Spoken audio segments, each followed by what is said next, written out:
Everyone, I'm going to call to order the city council meeting, regular meeting for June 24th, 2025. Please call the roll. Councilmember Rubio. Here. Councilmember Duenet. Present. Councilmember Adler. Here. Vice Mayor Veros. Here. Mayor Armstrong. Here. Okay, please join me in the Pledge of Allegiance. I pledge allegiance to the flag of the United States of America and to the republic for which it stands, one nation, under God, indivisible, with liberty and justice for all. Thank you. Please be seated. Okay, next item, please. Item number 3, announcements. 3.1, changes and additions to the agenda. There are none. Item number 3.2, if you wish to speak under public comment or regarding an agenda item, please fill out a speaker card located in the back of the room and submit it to the city clerk. Item 4, public comment. Okay, at this time, the public is permitted to address the city council on any non-agenda item related to the business of the city council or on items that are on the consent calendar, including requests to pull an item from the consent calendar and the reason why you wish to pull the item or items. Please note that the decision to remove the item from the consent calendar is strictly at the discretion of the city council. You can speak on requests for future agenda items or on special presentation items under section 6 of tonight's agenda. We have one item there. You may also speak on items that are not on the agenda, but are within the city council's jurisdiction. Please be reminded that while the city ensures the First Amendment rights of its citizens, we do not accept nor endorse any offensive or hateful comments made during our meetings. The city celebrates the diversity of our community, and we strive to be a welcoming and open community for all. If you wish to speak under public comment or regarding an agenda item, please fill out a speaker card located in the back of the room and submit it to the city clerk. While we encourage your comments, unfortunately, state law prevents the city council from discussing items that are not on the meeting agenda. City council does take them very seriously, however, and if appropriate, staff will follow up. Okay, public comment is now open. Do we have any speaker cards? We have one speaker card from Aditi Mandalay. Okay. Good evening.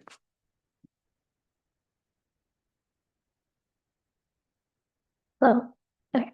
Good evening, everyone, and namaste. My name is Aditi Mandalay, and I've been a resident of San Ramon for more than 10 years. Today, I will be giving a report on the International Day of Yoga celebration. On June 21st, Hindu Swayamsevak Sangh, or HSS, collaborated with the city of San Ramon to celebrate the International Day of Yoga by organizing a free yoga event open to the public. The International Day of Yoga aims to raise awareness worldwide of the many benefits of practicing yoga. Recognizing its universal appeal, on December 11, 2014, the United Nations proclaimed June 21st as the International Day of Yoga by a resolution of 69 out of 131. Yoga is an ancient, physical, mental, and spiritual practice that originated in India. The word yoga derives from Sanskrit and means to join or to unite, symbolizing the union of body and consciousness. The event took place in Memorial Park and lasted approximately 2 hours. The event began with a warm welcome to the 80-plus participants on behalf of the City of San Ramon and HSS by Ms. Bhargavi Vasantrao, who is the Joint Director of Communications of HSS Contra Costa Division. The keynote speech was given by Mr. Kumar Tripasuri, who is the Director of HSS Contra Costa Division and is also a yoga practitioner. His talk was informative, interactive, and insightful, covering the significance and history of yoga and its growing international recognition. The yoga sessions were led by Ms. Smita Mahesh Kinekar and Ms. Vaishali Puranik, both of whom are certified yoga instructors and yoga practitioners from childhood. The session began with yogic warm-ups, followed by breathing exercises known as pranayama and physical postures known as asanas and meditation. Participants engaged in a balanced combination of sitting and standing poses, concluding with a series of sun salutations called Surya Namaskar. The session offered a holistic experience, promoting physical flexibility, mental clarity, and inner calm. By definition, yoga is the union of mind, body, and consciousness. To help participants experience this holistic integration, the event included a thoughtfully designed sequence, which included physical postures or asanas, which focused on strengthening and aligning the body, breathing exercises known as pranayama, which helped calm and center the mind and energy, and meditation that guided participants inward, connecting with their consciousness. The structured approach allowed attendees to engage with the full depth of yoga, promoting overall well-being and inner harmony. There was also a display of yoga posters and books, providing reference materials and resources on yoga. We sincerely appreciate Mr. Mark Finelli from the City of San Ramon for his collaboration and support in making the International Day of Yoga a highly successful event. His assistance and partnership with HSS were invaluable, and we are truly grateful for his help in bringing this celebration to the community. The event aims to raise awareness of yoga's benefits and encourage healthy lifestyles. It fosters community unity, provides access to yoga practice, and invites participants to incorporate yoga into their daily lives for overall well-being. Thank you. Thank you, Dee Dee. Okay, any other speaker cards? There are no other speaker cards and no written comment. Okay, thank you. Then I will close public comment. And can I get a motion on the consent calendar, which is the next item? I move the motion. I'll second that. Okay, got a motion Vice Mayor Voros, second by Councilmember Rubio.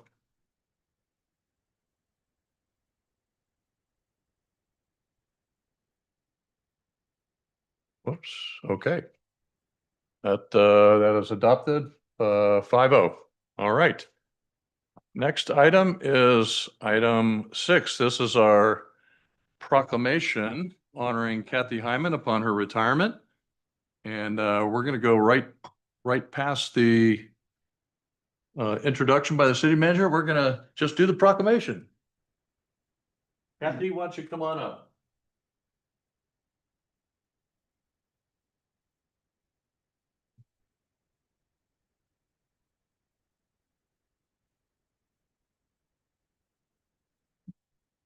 Okay, I think this is still on here. All right, Kathy, I missed all the opportunities to speak at your big farewell event that we had, I guess, last month, and I was on travel, but I'm really pleased to be able to be here to provide this proclamation to you. So here we go. And hang in, everybody. It's a 2-pager, okay? Because Kathy's done a lot of stuff.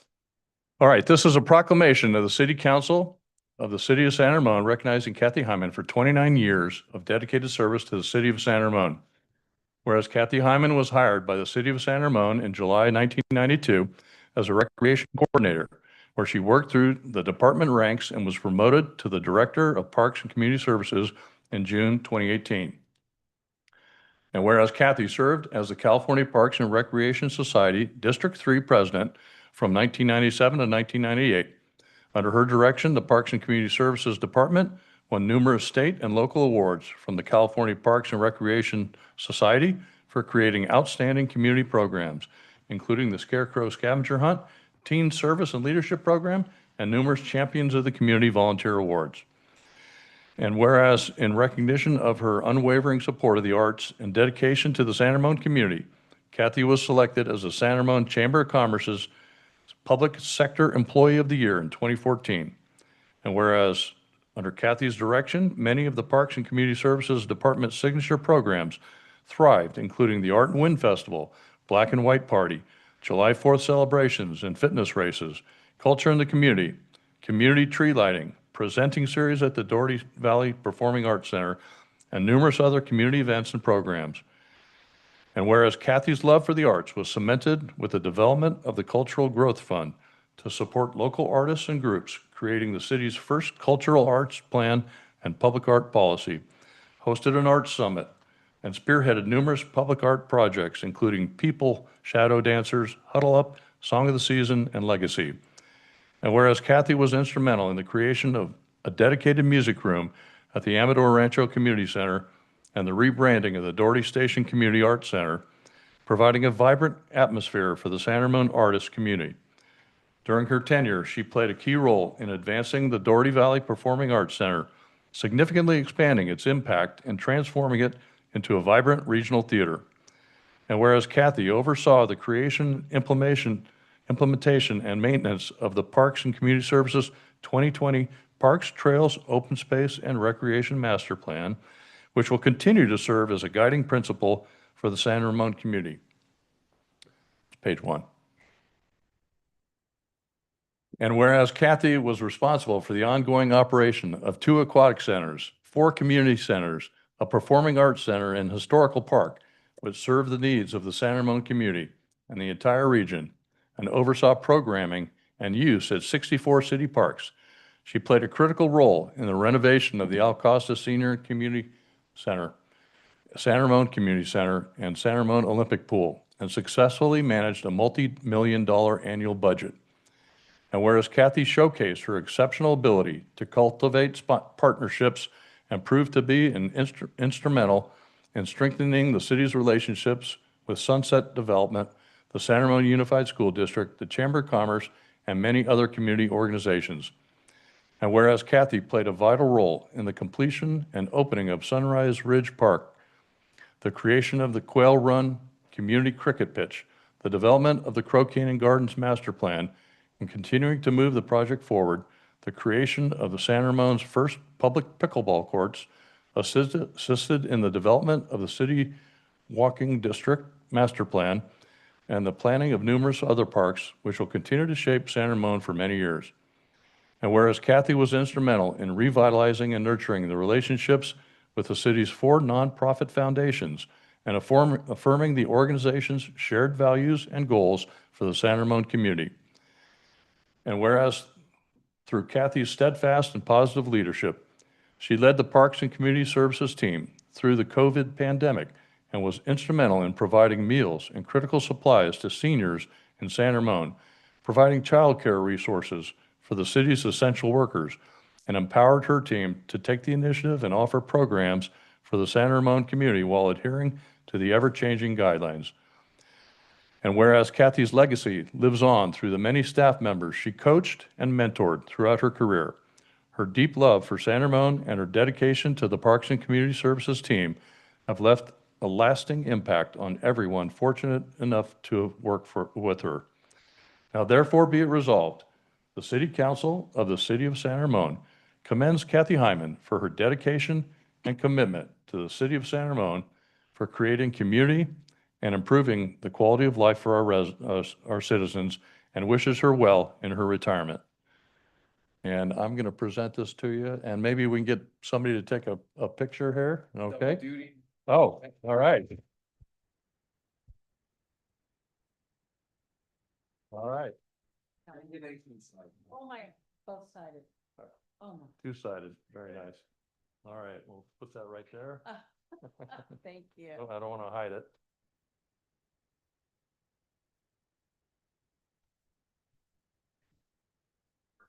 Thank Just to make it. All right. All council members. Congratulations. Take a picture. Thank you. All right, I'll just leave that right there for you. As long as Martin say okay. Oh, I like. Yeah, get everybody. Here we go. Come on down. How do you want? All right, Martin, let's do this again.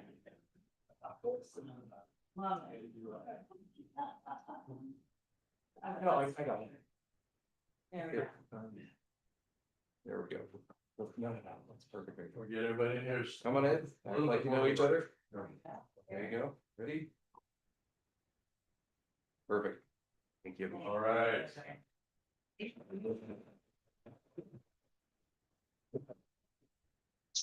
All right, we're gonna all say something up here, I think, but we'll let you have the floor for a second. Okay, thank you.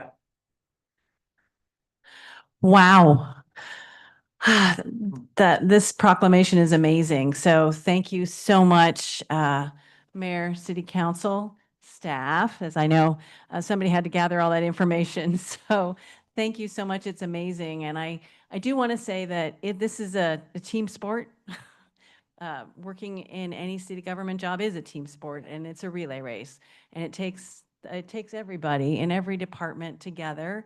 And all of PCS in order to achieve some of these things. It's not a solo pursuit, and it is really a relay race. So the baton got passed to me at some point from my predecessors, and now I pass it on to the rest of the department in the future to carry on, because no project just takes a little amount of time. It goes on, and the importance of the city and the residents. So it's that long stretch. So this is amazing. Thank you. My job here and everything that it has meant to me in my life, I feel like San Ramon is at my heart. It is where I belong, where I'll always belong, and I'll always be a part of me.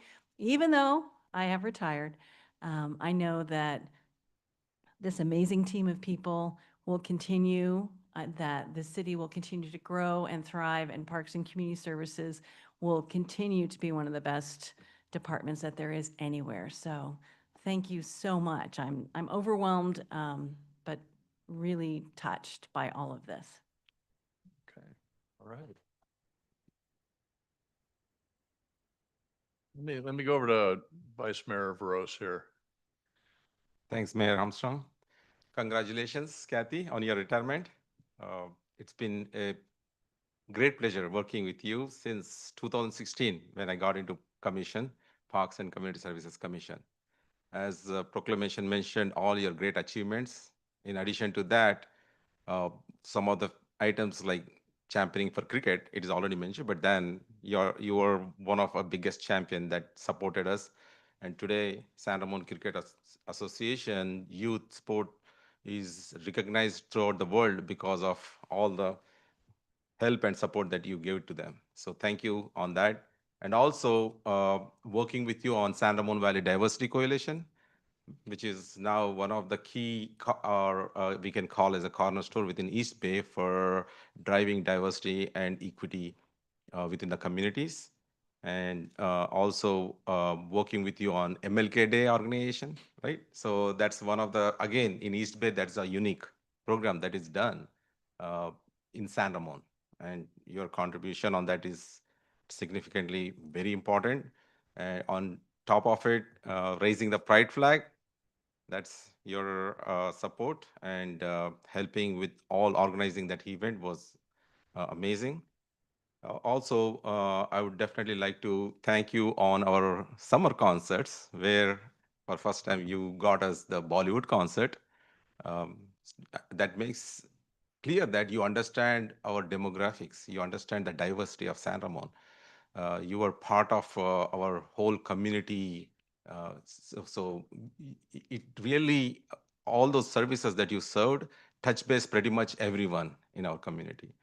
So it was once again a wonderful journey with you. And you are the, I think I work with you most of the time in comparison with many other staff in city. So all those memorable moments I'll definitely keep in my mind throughout my life journey. So thanks a lot once again. And I wish you all the best with your retirement. Thank you. Thank you. Thank you Okay. so much. Cricket, it is exciting. It is exciting to see the cricket community grow and prosper. So it has been a lot of years. Very good. Councilmember Rubio.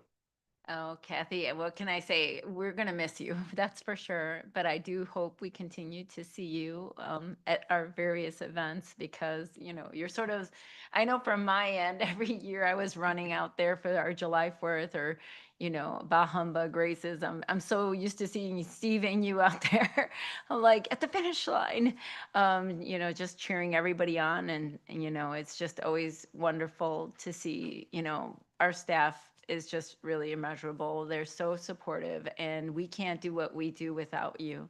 And so I'm just incredibly grateful to you for really all the hard work and dedication that you've put into your work. And it shows. I mean, it really shows when we talked about you know, all these rankings and things that, you know, recognizing us as a #1 city in the country for quality of life and sense of being well-being.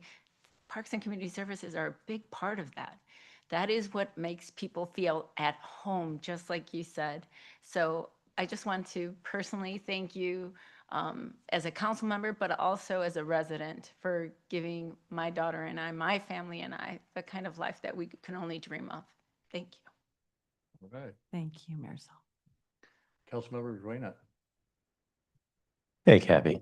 I haven't had the privilege of working with you long enough. So, but I wanted to thank you when I first joined council. You took the time to explain parks and commissions. That was very thoughtful, and it kind of opened my eyes up to how important it was to the community. But it also showed me how serious, not that I needed to know, but how much empathy you had for the community and for the role that you took, and which you took very seriously. But as a resident, I just thank you, because when we moved here in 2016, it was nothing but sky's the limit here. So I wanted to say thank you as a resident for all the work you've done, to you and the team, because for all the years that it's gone up since the 90s from what I've seen. So I really appreciate it, and congratulations. Thank you, Kathy. Thank you very much. Okay, and Councilmember Adler.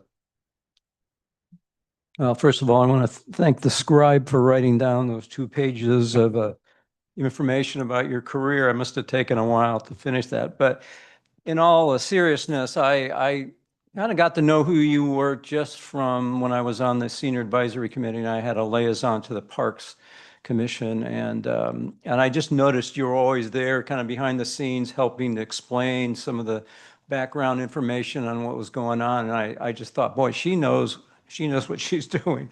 So I developed that respect. And I also thank you for, I guess it was this year, where you took me on a tour. We both share the love of arts, and you took me on a tour of the arts area over at the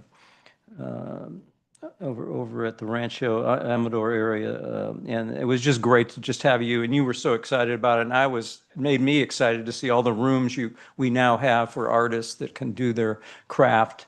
And I just assume you're going to be around. I mean, I'd be very disappointed if you weren't still part of the city, showing up for events, because you're kind of the heart and soul of I think, the city, because you've shown your love for the city in many ways. So, and I also know I expected to be around a long time because you're in great shape, and you did that city walking challenge, and it took me a while to catch up with you, and I started late, but I know you're going to be around, and I look forward to other opportunities to see you at other city events. So thank you for all your service. And I'll just add, my fellow council members and the proclamation really said it all, but just congratulations to you on your many, many years of dedicated service to the city of San Ramon since 1992, if I read that right. Just thank you for all that you've done.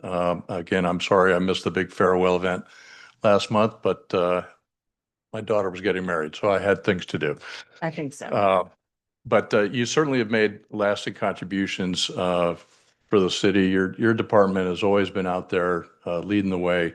As Marisol mentioned, and we recently got recognition as the #1 city in the country for quality of life, and that's clearly an indication that your department is knocking it out of the park, just doing a great job. And I really want to thank you on a personal level for always answering all my questions so thoughtfully and so thoroughly. Same thing, you trained and developed your staff in such a way that when they answered questions and engaged with the community, they were very respectful, very polite, and did it with just super information. Excuse me, regardless of what the answer was. But we're really going to miss you. Again, you've trained a good team to follow in your footsteps, and we're excited for what lies ahead for us for the future. But you paved the way for our city to continue to do great things. So again, thank you so much. I wish you the best in your retirement. So thank you. Thank you. Thank you all so much. Yeah. I really do appreciate this beyond belief. And fundamentally, it's that teamwork between even the elected, appointed officials, the citizens, the residents, and the staff that makes San Ramon so great. It's truly unique. Okay. Thank you. All right, let's give her one more hand. Thank you, Kathy. Okay, what's next, Madam Clerk? So next is item 7, deferred consent items. We have none. 8, unfinished business. There is none.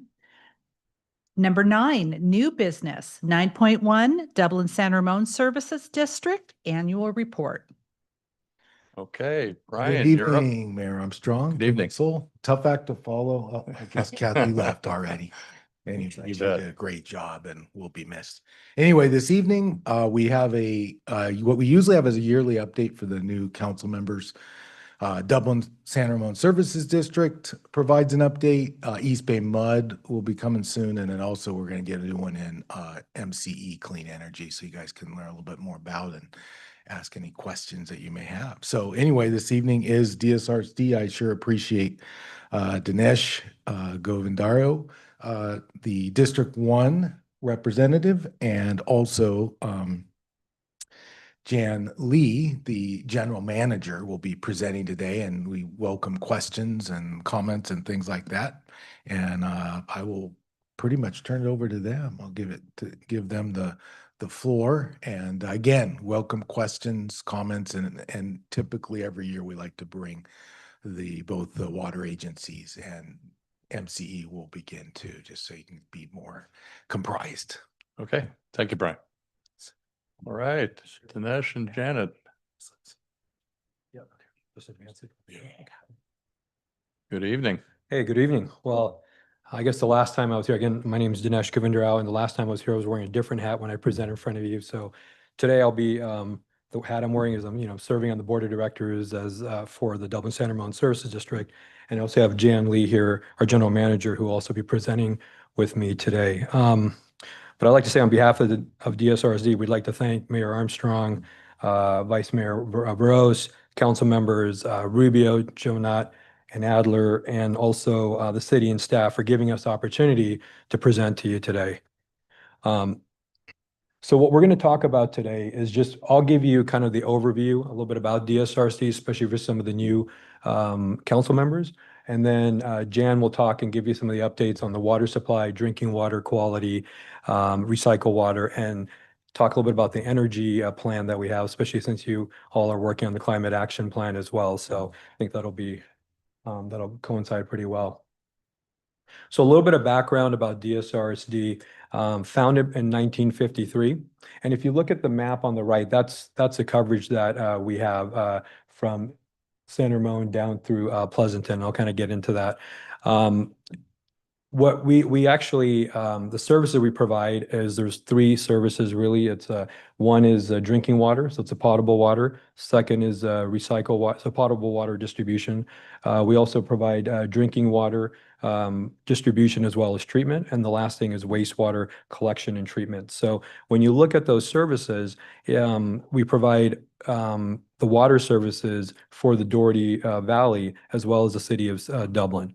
When you look at wastewater services, we do the collection and treatment for portions of the southwest part of San Ramon, and we also and for the city, all of the city of Dublin, and we also provide treatment, wastewater treatment for the city of Pleasanton by contract. The population that we serve is roughly about 193,000 people. So if you look at this, we kind of like zoomed in on the on San Ramon. So if you look at the blue area there, that is the water services area, and that and so we provide that for the Doherty Valley. Now the rest of the water services portion is provided by East Bay Mud. So just to kind of give everyone a bit of background on that, the green area is for where we do the wastewater treatment. So and that's the southern part of San Ramon, and then the rest of San Ramon is the wastewater treatments done by Central San. And we all three, agencies work well together as special districts to service San Ramon. So just thought I'd kind of go a little bit over. We have 5 board of directors, 5 districts in for DSRSD. In San Ramon, District 1 and 2 are in San Ramon. I'm in District 1, Anne Marie Johnson's in District 2, and there's 3 directors in the Dublin area. So we have President Arun Goyal in District 5. We have Richard Halkett, who's our Vice President in District 3, and then we have Georgine Von Heater Leopold in District 4. So just a quick thought we'd just share a little bit about our fiscal 2026 operating budget. So if you look at this has all been approved by our board and adopted by our board. So our revenues projected for 2026 is 106 million. And if you look at the pie circle there, 75% of our revenue comes from close to 3/4 comes from our service charges. And then if you look on our expenses, we have a 91 million in it that we're projecting expenses, and about 60% comes from our personnel expenses as well as wastewater. Our water purchases. And so that's roughly about 60%. So our revenues, we're projecting about 106 million and our expenses close to 91 million. And one thing, we're very proud of, is we do a lot of community outreach in the area. And as San Ramon also has various academies like the Planning Academy, Police Academy, and Government 101, we put on a Citizens Water Academy. I think, if I remember correct, if my memory serves me correct, I think Councilmember Rubio went through that program. And it's every 2 years. We have that program every 2 years, and we had our last one in 2024. And really, it's to really educate our customers on on water, recycle water, wastewater treatment, our operations, talk a little bit what the board does, and just give them a little bit of a overview on some of these things. If you see here, there was like 15 people here, but we actually had 25 people that went through the program in 2024, and our next one will be coming up in 2026. So now I'm going to be turning it over to Jan to speak about the water supply. Thank you.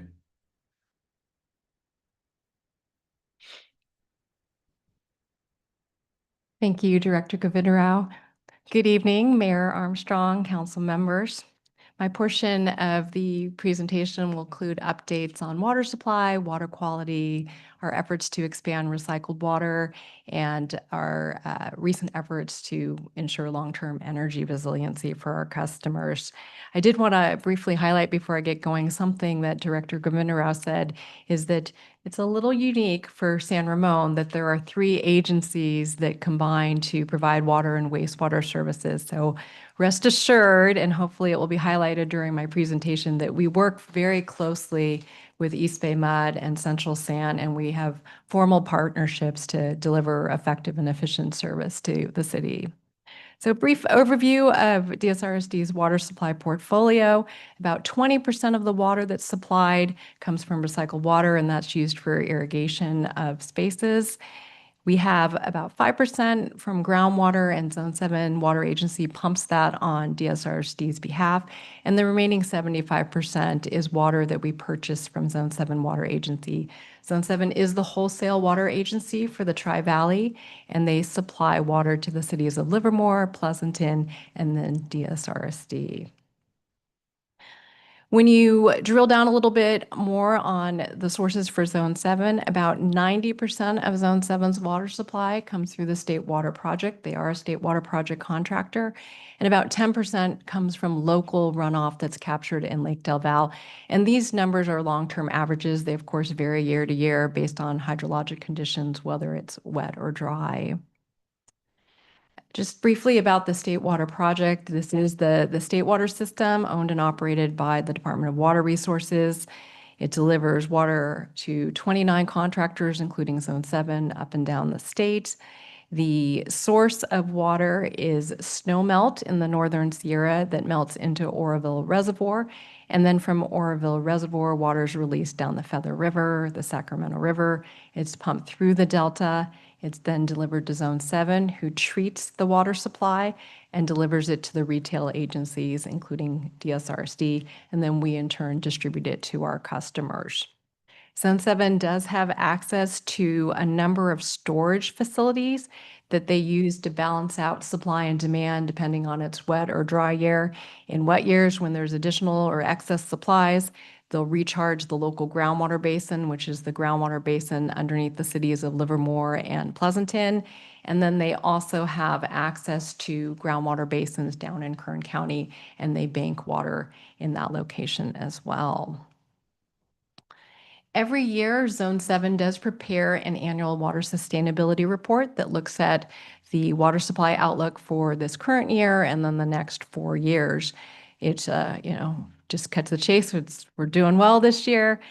We are still receiving the benefits of that very wet 22-23 winter that some of you may recall.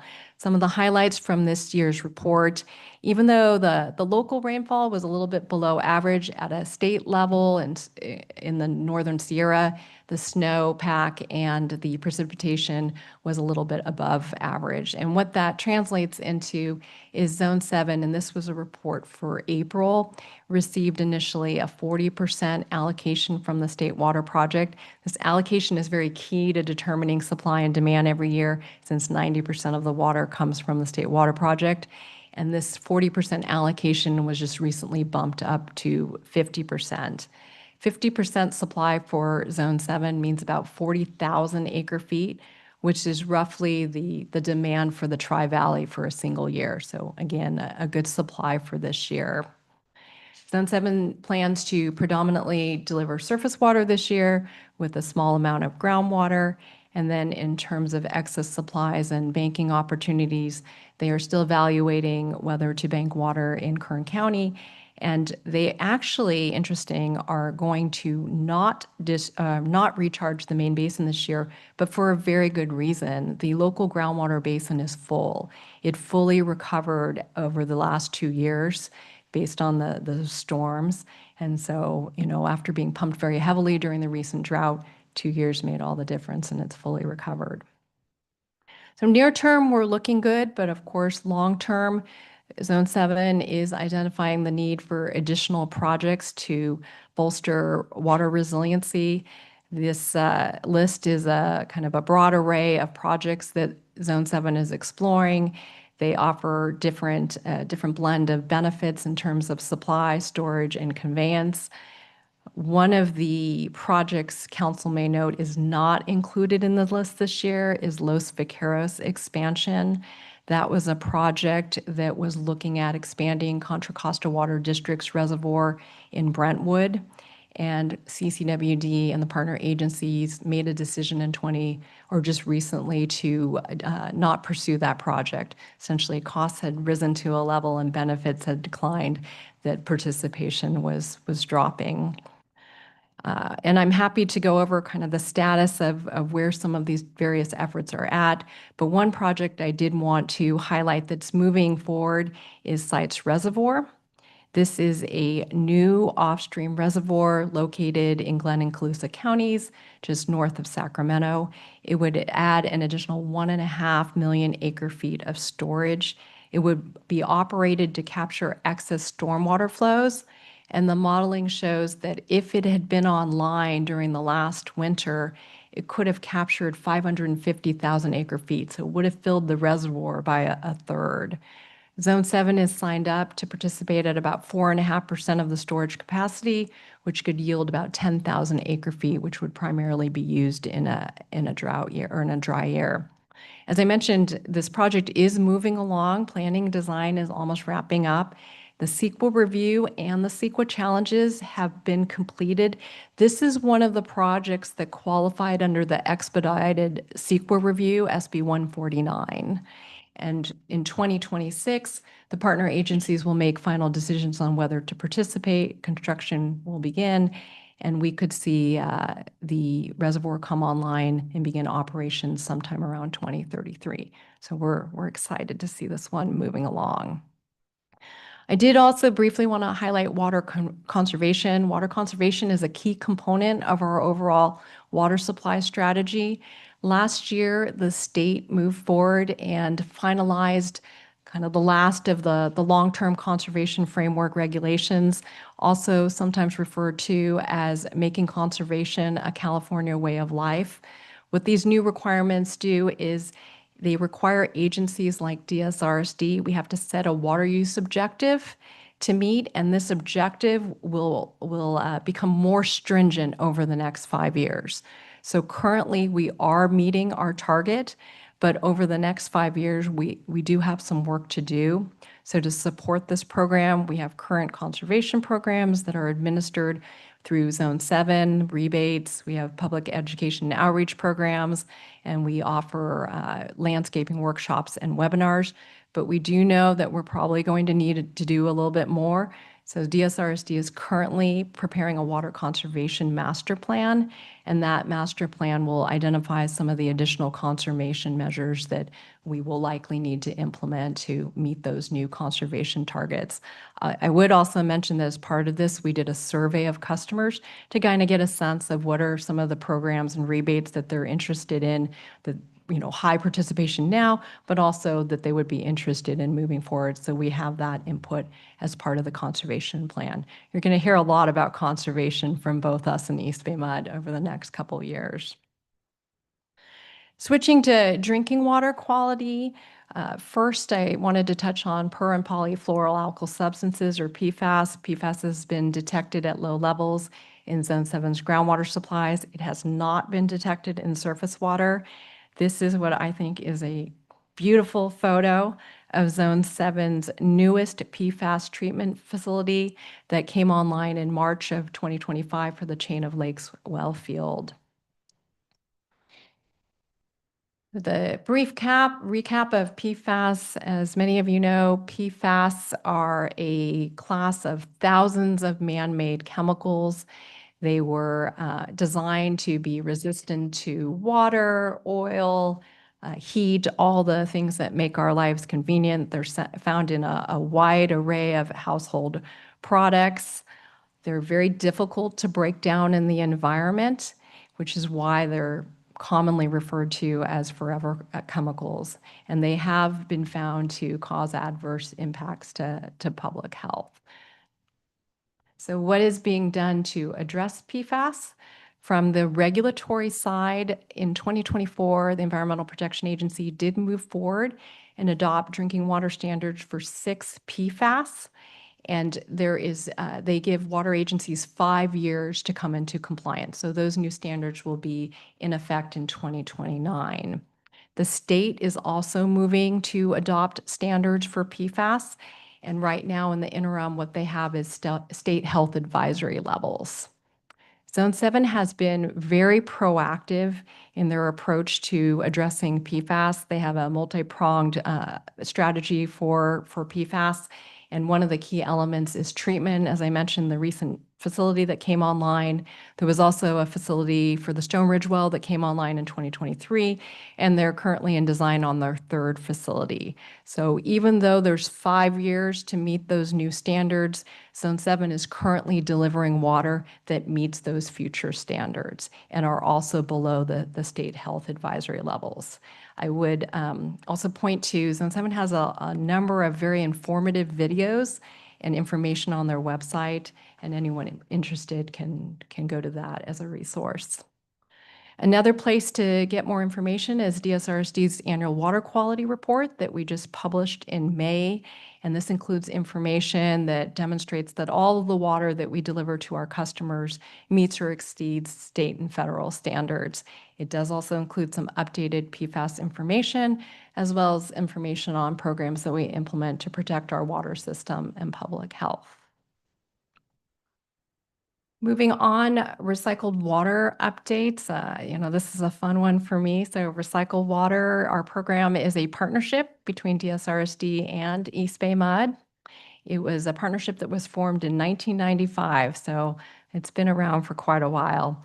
And we provide water to the cities of Dublin, San Ramon, Pleasanton, and Danville. It is a very successful program, and you can see here how it's grown quite significantly over time. 2021 was our high production year, and there were periods during that year where we recycled every drop of wastewater that came into our treatment plant. So essentially, we were zero discharge to San Francisco Bay during those periods. Our program is so successful, though, that we have run out of wastewater during peak summer months, which led to the DERWA board, which is the Joint Powers Authority between East Bay Mud and DSRSD, implementing a moratorium on new recycled water connections in 2019 until we can identify some additional supplies. We have been hard at work looking for additional supplies so we can expand the system. We have a temporary diversion project with Central San, where we divert a small amount of their wastewater into DSRSD's collection system, and that augments the supply available during the summertime. So we've been in these conversations, and then there was a little bit of a game changer last year. Last year in July, the Regional Water Board moved forward and adopted the 3rd nutrient watershed permit. And what this permit does is it caps the amount of nutrients in wastewater discharges at 2022 levels, which was the year of that harmful algal bloom that occurred in the San Francisco Bay. And then it requires the agencies collectively that discharge to the San Francisco Bay to reduce nutrients in wastewater by 40% over the next 10 years. It's very ambitious, And the permit supports and encourages agencies to look at multi-benefit programs such as recycled water as a way to comply with the new permit requirements, because there's a nexus between recycled water, especially irrigation projects, and nutrient reduction. Since 2006, we have recycled or produced 20 billion gallons of recycled water, which is 20 billion gallons of treated wastewater that it has not been discharged to San Francisco Bay. And that translates into 3,300 tons of total inorganic nitrogen that's been diverted away from the bay. The other part of why it matches up so well is the periods that the Regional Water Board is most concerned about is summer. That's when algal blooms, the risk is highest. Well, that's when we recycle the most water. During the summer, we can recycle up to 80%. And as I mentioned, there's even times where we recycle all of the wastewater that's coming into our system. So, a new permit comes down, but it also provides some opportunity. And what this has led to is some interest in partnering on a long-term partnering long-term to increase recycled water use. Central San, Derwa, East Baymont, and DSRSD were currently in discussions on a long-term agreement. It would make that temporary diversion project permanent and also look to expand it. And if we can get that additional quantity of supply from Central San, we could build out all the future phases of the Derwa program. There's a lot of interest and motivation to get this done. We're trying to get this agreement done by the end of the year. Hopefully once we get it done, we could lift the moratorium, and most of the new customers are in East Bay Mud service area. They would begin final design and construction. So we're pretty excited about this long-term opportunity. So then just briefly, the last topic I wanted to talk about is energy. There's been a lot of work at DSRSD looking at long-term energy resiliency and also managing costs. You can imagine with a wastewater agency that energy is a large part of our expenses. This is a photo of DSRSD's cogeneration system that's at the wastewater treatment plant. It takes biogas that's generated from the wastewater treatment plant and converts it into electricity, to energy that we can use. Essentially 100%, nearly 96% of all the energy at the treatment plant is generated from this cogeneration system. It also supplies and heats all our buildings and our treatment processes as well. And for customers, it's low cost compared to PG&E rates. And it also insulates us from those increases in rates that we've been seeing lately. So we completed an energy facilities master plan in 2024. This was a kind of a top to bottom assessment of all of the district's facilities. And based on that master plan, the board moved forward and adopted an energy policy, which includes a number of goals, such as utilizing 100% of that biogas generated at the wastewater treatment plant, reducing electricity usage by 25% over the next 20 years, and reducing greenhouse gas emissions by 50% over the next 20 years. And to support these energy goals, in the adopted capital improvement program, there's 14 energy-related projects with an investment of $122 million over 25 years. $75 million is expected to be spent over the next 10 years. And I did want to mention that a large part of that cost is replacement of that cogeneration system. The cogeneration system is 1980s vintage. We were actually one of the first agencies in the nation to invest in cogeneration. So that system does need to be replaced, and it's about a cost of about $44 million. So with that, that concludes our updates, and I'm sure Director Govinda Rao and I would be happy to answer any questions. Okay, thank you, Janet. So what I'd like to do now is just have council ask any clarifying questions on the presentation. Then we're going to have public comment, and then we'll come back maybe for a final comments, just generic comments from the council. But for now, let's start with questions, and let me start down to the right. Councilmember Zwena. Thank you, Mayor.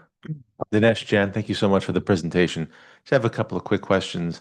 When the water is purchased from Oroville, are you competing with other water districts as well? And the reason why I asked the question, it's because of the housing that is going up around San Ramon. And so I'm just thinking, if we start adding more homes and businesses, et cetera, where's the water gonna come from in case we run out? Or is there competition with other water purchasers?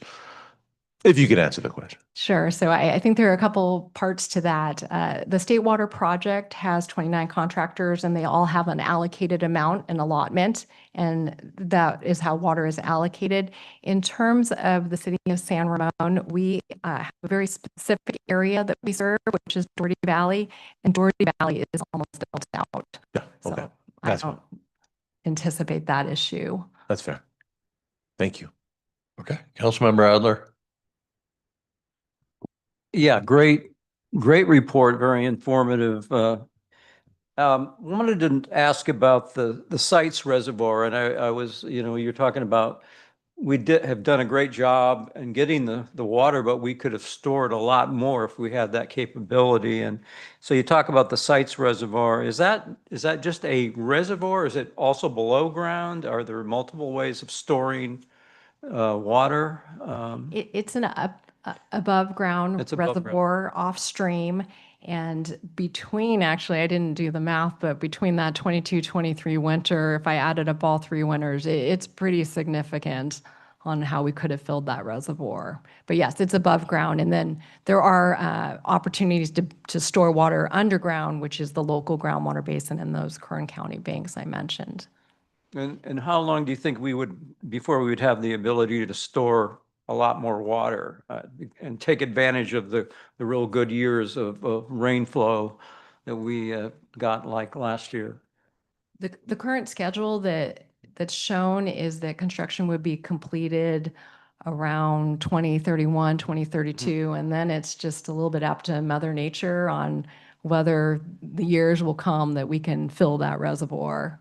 So it could be as early as 2033, but we'll have to wait and see. But at least we'll be ready at that time to Correct. store it. Thank you. All right. Councilmember Rubio. The topic familiar to you?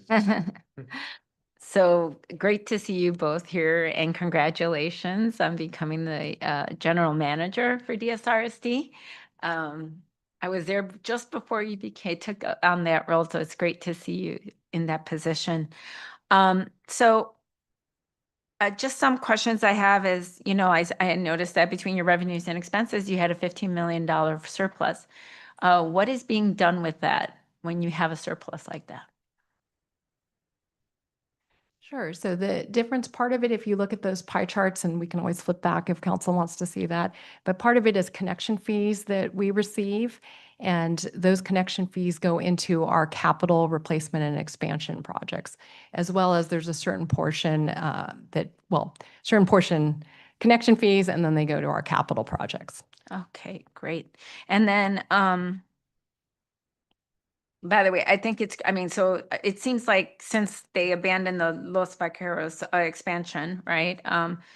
It's good to see that Zone 7 is sort of pivoting to investing in capturing excess stormwater initiatives, because I know that's, as we always talked so frequently about, it's not about whether, if there will be a drought, there will be. It's just we don't know when and how long, how protracted that will be. I know when I was serving there, we were concerned we were going to go into a 4th year, but then finally, thank goodness, the rains came down. But we never know, and we have to anticipate obvious worst case scenarios. So I'm very glad to hear that they're investing in that, because we just have to keep trying to identify sources wherever we can. And I know you're a big proponent of that, and recycled water, so I appreciate it. The other thing is, you mentioned that there were 6 PFAS that they were putting federal limits on. Do you know which ones they're kind of focusing on? Are they a group of type of PFAS that they're focusing on? Ooh, I thought someone might ask me this one. So You picked a science major. I can provide some additional information. There are, I think, 4 or 5 PFAS, and then there's kind of an index where they're looking at it more almost as a class. That's what I'm thinking. What I would just add to is that The new administration is reviewing those PFAS limits that went in effect in 2024, and they could look at a more extended timeline for compliance, but they are, those PFAS standards are under review right now. I know, and it was always really difficult because I know when I went to those conferences, there was always this talk about how do we break down these compounds, right, and isolate them. And the trick has always been, and I don't know if there's been inroads on this, but the trick has always been, how do we stabilize it? Right. If, we know how to break it apart, we have to put energy into that to, dissolve, to basically break apart those molecules.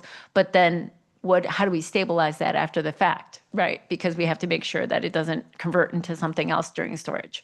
So, And just to add to that, I do want to mention though, and I think I covered this, is that the state is also moving forward with their process for setting standards for PFAS as well. So there's the federal and then there's the state as well. are you going to do you know if the districts like yourself, like DSRSD, are going to get additional federal or state funding to assist with some of these, compliance requests? So the compliance will be with Zone 7 because they're the water supply agency, and some of you may be aware that they've been very successful in getting grant funding for their PFAS facilities. The first PFAS facility was about $16 million, and they were able to secure state funding for almost the entire project, with a little bit left over for the chain of lakes. They've asked us to support, which we do, funding at both the federal and state level. I'd say uncertain at this point. And did you want to add to this? The only thing I was going to add is I think the key thing is kind of going back on, it is really about prevention. Right. And it's really figuring out how do we get the PFAS out of, it's a forever chemical, right? And pretty much in everything that we use and things. And so figuring out how to get it out of all those things that we use. And so really the key to get rid of this is really on the prevention side. So that's an area of focus too. So I just wanted to share that with you as well. And I'm sure you're including that as part of your educational programs, because I noticed that you mentioned that. So I'm sure you guys are providing that as well. And you're right, absolutely, Dr. Because I know, as you and I know, it is a lifestyle change for all of us, and the education is key in there. So I appreciate you doing that. Very important.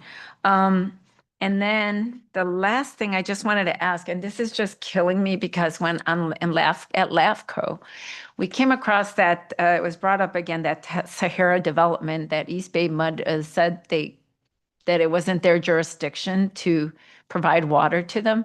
Who ultimately is responsible for providing water to them there? I'm just curious if anybody knows the answer to that. I believe I know which development or which site you're talking about. In DSRSD, we had a number of settlement agreements when we agreed to serve Doherty Valley, and we are limited in our ability to serve outside our service area. Yes, exactly. And that's what East Bay Mud was saying. So I'm just wondering if you happen to know who had jurisdiction over that area. You don't? What my understanding is an unincorporated county. Okay. That's helpful. Sorry, it was just kind of killing me because I wanted to know, I couldn't get even an answer there at the time. So I thought, so you helped me immensely actually with that. So thank you for a wonderful presentation, both of you, and congratulations again, and in your position, but also both of you in the great work that you're doing. We truly appreciate it, and it's a vital water is life. So we can't live without it, and so I appreciate all of your work. Thank you. Okay, thank you, Vice Mayor Feroz. Thank you, Dr. Dinesh and Jen, for good presentation. I'm customer of DSRSD, and also I did my Citizens Academy course in 2020. So I'm also a graduate of your program. So as a customer of your district, two things I always want to focus is, one is quality of the water. Second thing is cost, right? So now, you mentioned about algae bloom, and it can cost around 12 billion.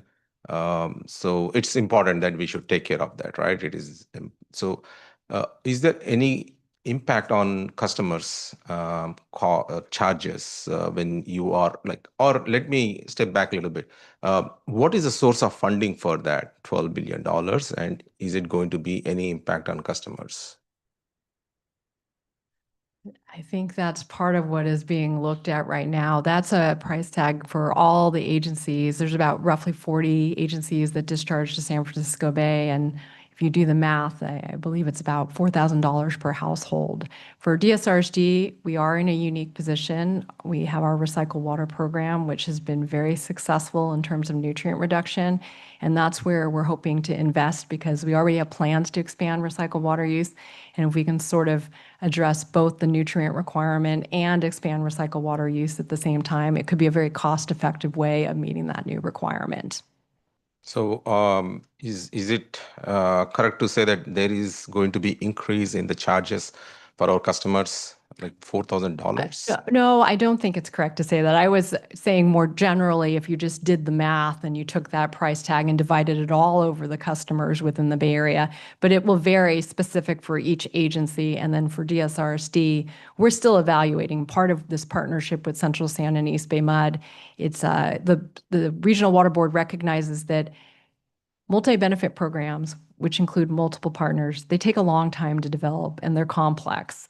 So, it took 10 years just to form the partnership and begin deliveries. And then it took another, 10, 15 years to build out the program. So one of the things is that you relying on recycled water for nutrient reduction is also partnering with East Bay Mud because a lot of that future demand is within their service area. So we can't deliver recycled water if the customer demand isn't there. So again, this is a cost-effective way that we'll be distributing the costs, between East Bay Mud and DSRSD, but for programs that we already had planned to invest in. I think it's a long way of telling you we're looking at it right now, but our compliance pathway is to continue on the path we're already on, which is building, supporting, and expanding our recycled water program. Okay. Dr. Dinesh has to answer to the residents if the price goes up. So I'll let him prepare on that one. So he's one of my neighbors. So he's also customer of DSRSD. So, and then I remember a few years back, you presented about some of your but your water distillation plant, some upgrades you are working on so that we can get a better quality of water than what we were getting. So is there any such work is still going on, or maybe I missed it, thinking it as cleanup? Trying to recall what you may recall, or I may have covered, is that, of course, with San Ramon, water quality and hardness is always something that comes up, especially when the neighboring water agency has water piped directly 90 miles into their system. And as you saw how water comes to DSRSD, Zone 7 and DSRSD, is traveling 200 miles down natural waterways and man-made canals. So, hardness is a function of mineral content, and we have more minerals, especially we have a groundwater component as well. What I may have been mentioning the last time is that Zone 7 has a groundwater demineralization plant, and they use that, and that removes salts and reduces hardness. During the drought, they turn that facility off because there is a concentrator or brine that's created, and they were trying to maximize supply. But as they move forward, and one of the outcomes of PFAS is they will be operating that facility more frequently and more regularly, and that will be reducing hardness and salts on a more regular basis for DSRSD customers. Yeah, because unfortunately, you're competing next to the East Bay Mud. Their water the quality is so different from DSRSD, right? So people start complaining about it, especially during my walk in neighborhoods. And by the way, Dr. Dinesh, I shared your information to them on that. And then my other question is about the public outreach that you do. Especially, I really like the one when you did in 2020 with a big banner on Bollinger Canyon Road, conserve water. But as soon as you posted that banner, the next week we had so much rains. Maybe that's a trick. So thanks for that outreach, and I would like to see continuously you do that outreach. And one last question is regarding these leaks. Whenever we, sometimes, not every time, but sometimes when I drive, we see some leaks goes on in our neighborhood with the sprinkler system and all that. So is there a way to find out how much leaks, like we lose the water from these leaks? Yeah, so part of, remember when I was talking about those long-term conservation framework, one of the components of it, it's sort of a bucket approach. They're looking at indoor water use, they're looking at outdoor water use, they're looking at commercial businesses, and they're looking at losses. And so we have to calculate we don't, sometimes we estimate, depending on the size of a leak, what the loss might be, but we do look at it from a system-wide in terms of trying to keep our loss to a minimum. The DSRSD, we actually have a very low water loss rate. Our system is pretty new, so that's something that as we move forward, what the state has given DSRSD as a standard for water loss is to essentially maintain our current loss rate. So that's going to be a little bit of a challenge as we move forward because, again, our system will age and we'll have to be proactive and preventative in trying to keep those leaks. But we do look at water leaks, and again, our system overall is a pretty tight system. Okay. Oh yeah. Always, you want to plug? So we always take the opportunity to plug that as part of our AMI automated metering system. The customers do have the opportunity to view their water usage online through a customer portal called AquaHawk. And you can also set up alerts that will indicate whether there's a leak detected. And we have a really large percentage of customers that use AquaHawk. It's over probably about 2/3 of our customers. So compared to other agencies, that's fantastic. But we always take an opportunity to plug it a little bit more as a way to take a look at your water use. Oh yeah, that's one of the best feature that I used, and one time it helped me, and especially the alerts that you can get onto the phone. Yep. So that's the best part. Thank you. AquaHawk? Hawk, yeah, HAWK, yeah, AquaHawk.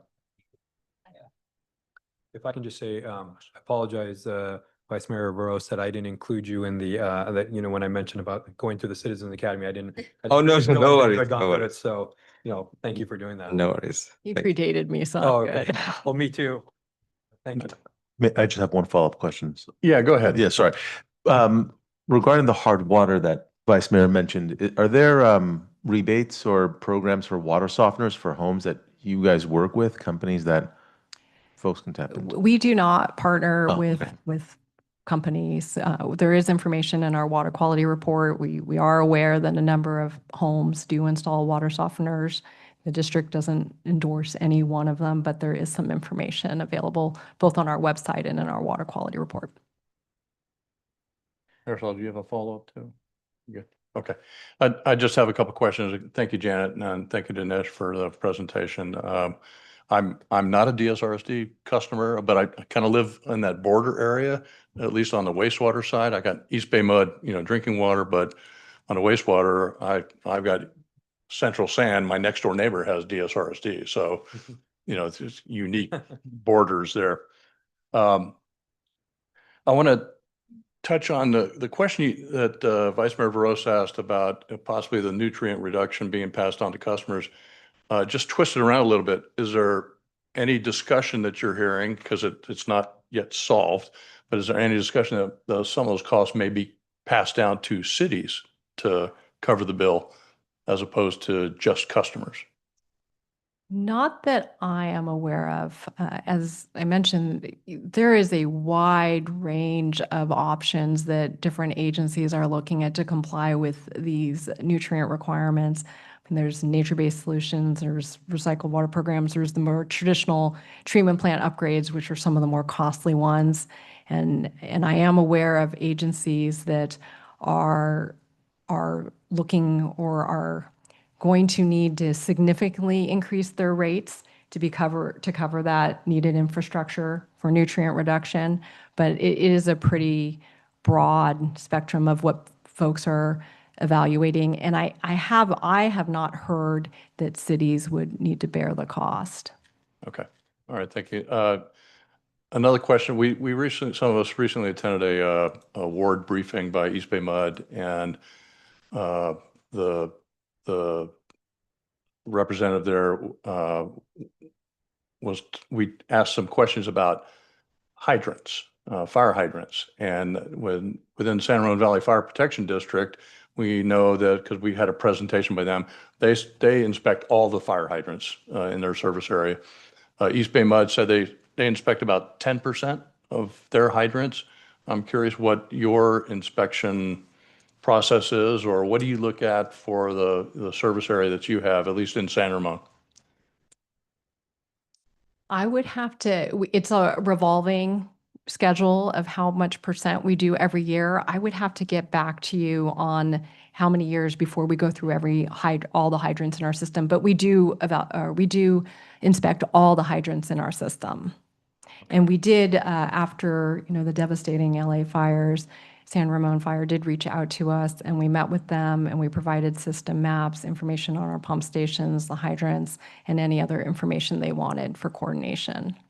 Okay, all right, thank you. Because that's kind of what kind of got our attention was after the LA fires, we brought in San Ramon Valley Fire. We were asking other agencies to come in and give presentations, and even our own city staff talking to us about, steps to take towards wildfire prevention. So thank you for that.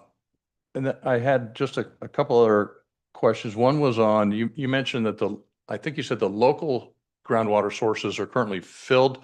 You were talking about local, not the Kern County. Kern County is still, able to take water, and then There's I'm still curious, little room in Kern County. how does that water get to the service area? I'm kind of curious on that because that's way out I there. like that question. I'm so excited you asked it.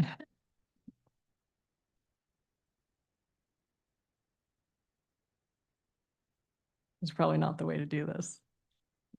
Okay, so what they do is an exchange. So when they're putting water into the bank, what they do is they let the State Water Project or the surface water flow down to the Kern County bank. So the Kern County contractors, they have access to both surface water and groundwater, same with Zone 7. So they let that supply run down the California aqueduct. They either recharge it using spreading basins, or they use it in lieu. So they use it and then they let their groundwater basin recover.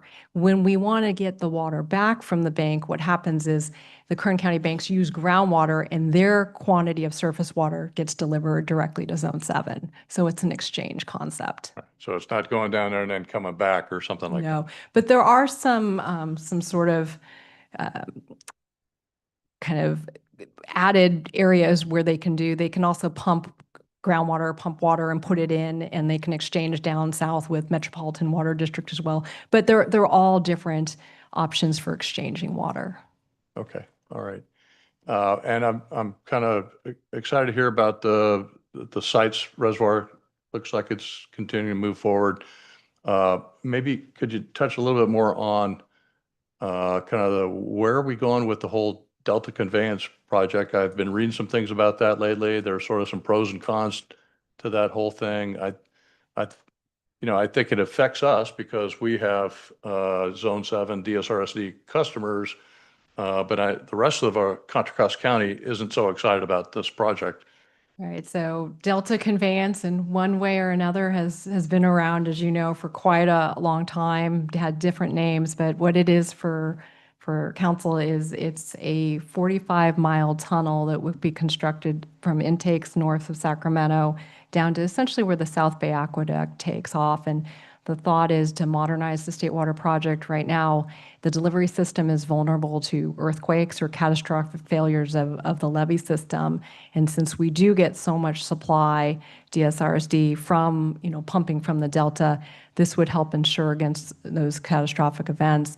The challenge is that it doesn't necessarily add additional water in terms of a benefit, but what it does is it preserves the existing supply we have. If you look at State Water Project, I don't have a graphic today, but you'll see over time the reliability of the State Water Project has continued to decline. So this would address that. The other challenge is that when they did the latest cost estimate, it's about 25% more. It's running about $20 billion for the cost of this project. So it's costly, and folks are looking at the pros and cons. The governor, one of the things many of you may have seen in the news is the governor had proposed as a budget trailer bill to streamline or fast track some of the approvals for that. It didn't get added as a budget trailer bill, but it's something that the legislature will consider in this session. So that's some of what's going on with Delta Conveyance. Without some of those proposals for streamlining, it was not one of those projects that was included in SB 149 for that more limited judicial review for environmental. Okay, all right, thank you. I think Councilmember Adler and I was also at the PFAS the ribbon cutting ceremony for the Chain of Lakes.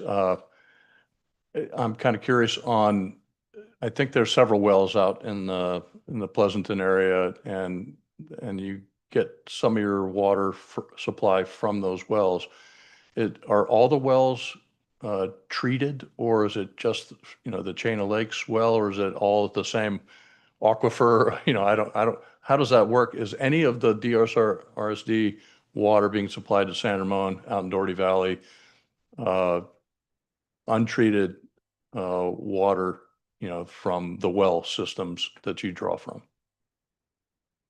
That's a good question. So Zone 7 has multiple well fields, and where they have detected PFAS, there is one well field where they haven't detected PFAS, but in the locations where they have detected PFAS, again, very low levels, we're talking parts per trillion, 1 drop, 20 Olympic-sized swimming pools, so very low levels, but they've added treatment. So they've adding treatment, which is the PFAS removal system, or they're blending, or again, in the case of the Mocho Demin facility, they're operating it at a lower capacity to make sure that they're complying with those future PFAS regulations. So the answer is nothing is coming from those sources that would be above those limits. We are required, or we are required to submit to the governing bodies when the PFAS levels are above the notification level at the state.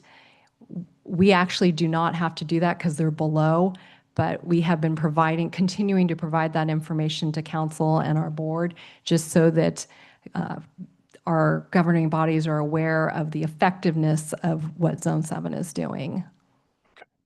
All right, thank you. I have no more questions. Unless there's any follow-ups, we'll open up public comment, and then we'll do some general comments. Can I just clarify one thing? Yes. Just for Councilmember Junot. So I know you had asked about purchasing, us purchasing from Oroville. Just want to clarify, we actually purchase it from Zone 7, who then gets the water from Oroville. So I just want to make sure that's clear. And because so yeah, we're the distributor, they're the wholesaler, means Zone 7 is.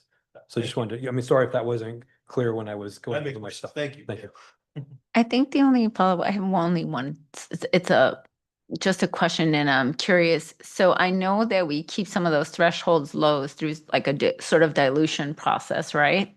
In dry years, say we're in year 2, 3, a drought years, how does that impact our ability to do that? Is there any impact?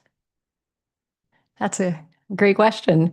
So that was one of the reasons why you may recall that Zone 7 fast-tracked Stone Ridge, that PFAS treatment facility, which provided 25% of the groundwater supply. The concern was that Zone 7, we would go into that 4th year of the drought, and they would be limited and have to curtail more demands.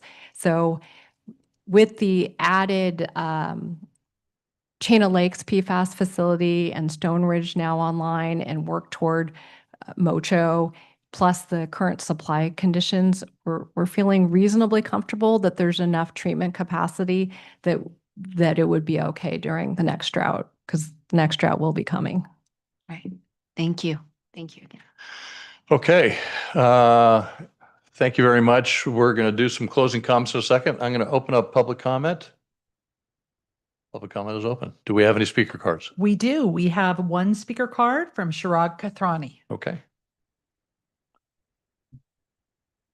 Sure. Good evening, Shirag.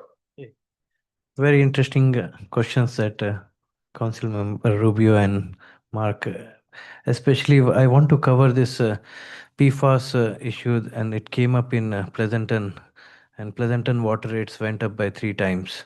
And there was a big issue in Pleasanton. Which is the main component of PFOS is the artificial turf. And I have been seeing artificial turf being put in our parks by City of San Ramon. I think we need to look into that as a second option, that not put artificial turf in our parks, because they are ending up in spoiling our groundwaters. And artificial turf is mostly responsible for this PFOS. Otherwise, we are able to pick up all the plastic from everywhere. So I would also wanted to know if do we store any groundwater here in San Ramon? No. Okay. But is there any plan in future? Okay. All right. That answers my question. But I think we need to still look into if we are going to put artificial turf in our parks. Thank you. Okay, thank you. Any other comments, written or present? No. Okay, I will close public comment. Any final comments by council?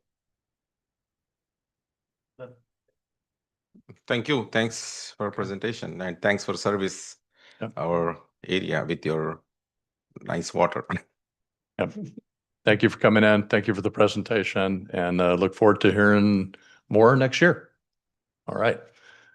All right, with that, we're going to move on to the next item, which is item 9.2, the planning FY25 year in review presentation by Ryan Driscoll. You're up. Good evening. Evening. Just a second here.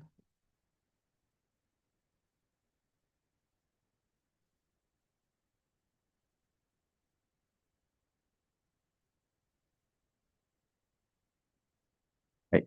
Good evening, Mayor and council members. So this item is a review of some of the planning action items over the last fiscal year. And also we're going to review some of the previously approved development projects and their current status. So the General Plan 2040 was adopted in December 2023. Since then, we've done some implementation items. In November of last year, the council adopted the objective design and development standards for multifamily and residential mixed-use developments. So since those have been adopted, we now have a checklist. It's being provided to development applicants and being submitted for new developments to make sure they follow those standards. Also, you'll recall likely at the last council meeting, the council adopted the Climate Action Plan update as an implementation to the general plan. Since that's been adopted and effective, we'll start implementation of that going forward.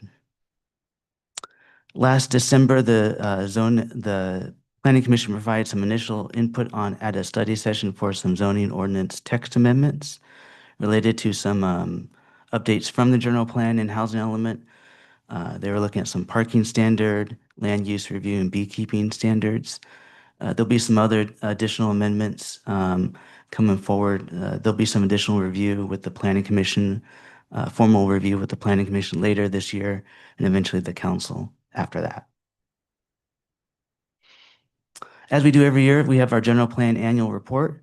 It's every year in March regarding the status of the general plan implementation and our housing element annual progress report. Those are also submitted to the state by April 1st every year. In September last year, the Planning Commission approved a minor subdivision for the former Chevron Park to subdivide it into 2 parcels for the future orchards development. Since then, that project has been submitted to the city, but it will begin formal review with the Planning Commission later this year. But this project was just for the minor subdivision in advance of that project. In September last year, the Planning Commission approved some applications to allow a fitness health facility within an existing tenant space at 2600 Hooper Drive for the lab gym, converting the space, doing some outdoor workout area and parking reduction on site. Those plans are still currently in building permit plan check review as we review that with the building department. Also, last September, the Planning Commission recommended approval to the council, and the council adopted in November last year a zoning ordinance amendment to allow commercial recreation facilities within two zoning districts, the DMU South and the CCMU zoning districts with a use permit. Since then, since this has been adopted and effective, the city hasn't received any use permit applications yet to date for any of those proposals in those zones. In November last year, the Planning Commission approved a development application to construct 1.4 acre privately owned, publicly accessible park, Bishop Ranch 1A Park, also known as the Heritage Park. This is adjacent to the Belmont Village Senior Care and related apartment project. It's within the City Walk Master Plan, and they'll be moving forward with building permits shortly. In November last year, the Planning Commission approved an application for AT&T to remove an existing wireless telecommunication facility on the roof of the city's public service center and replace it with a new 100-foot tall telecommunications facility with 12 antennas. Building permit plans haven't been submitted yet to the city, but the project's still approved. So once those are submitted, we'll begin that plan check review on those building permits, and as a result, construction is still to be determined. In December last year, the Planning Commission approved development for residential development at the existing Bishop Ranch 7 site, the Bartlett development for 190 housing units, a mix of multifamily, single-family units. And the current status on this one, they've submitted grading plans for review, and those are under review. Building permit plans have yet to be submitted, so construction's still to be determined on that.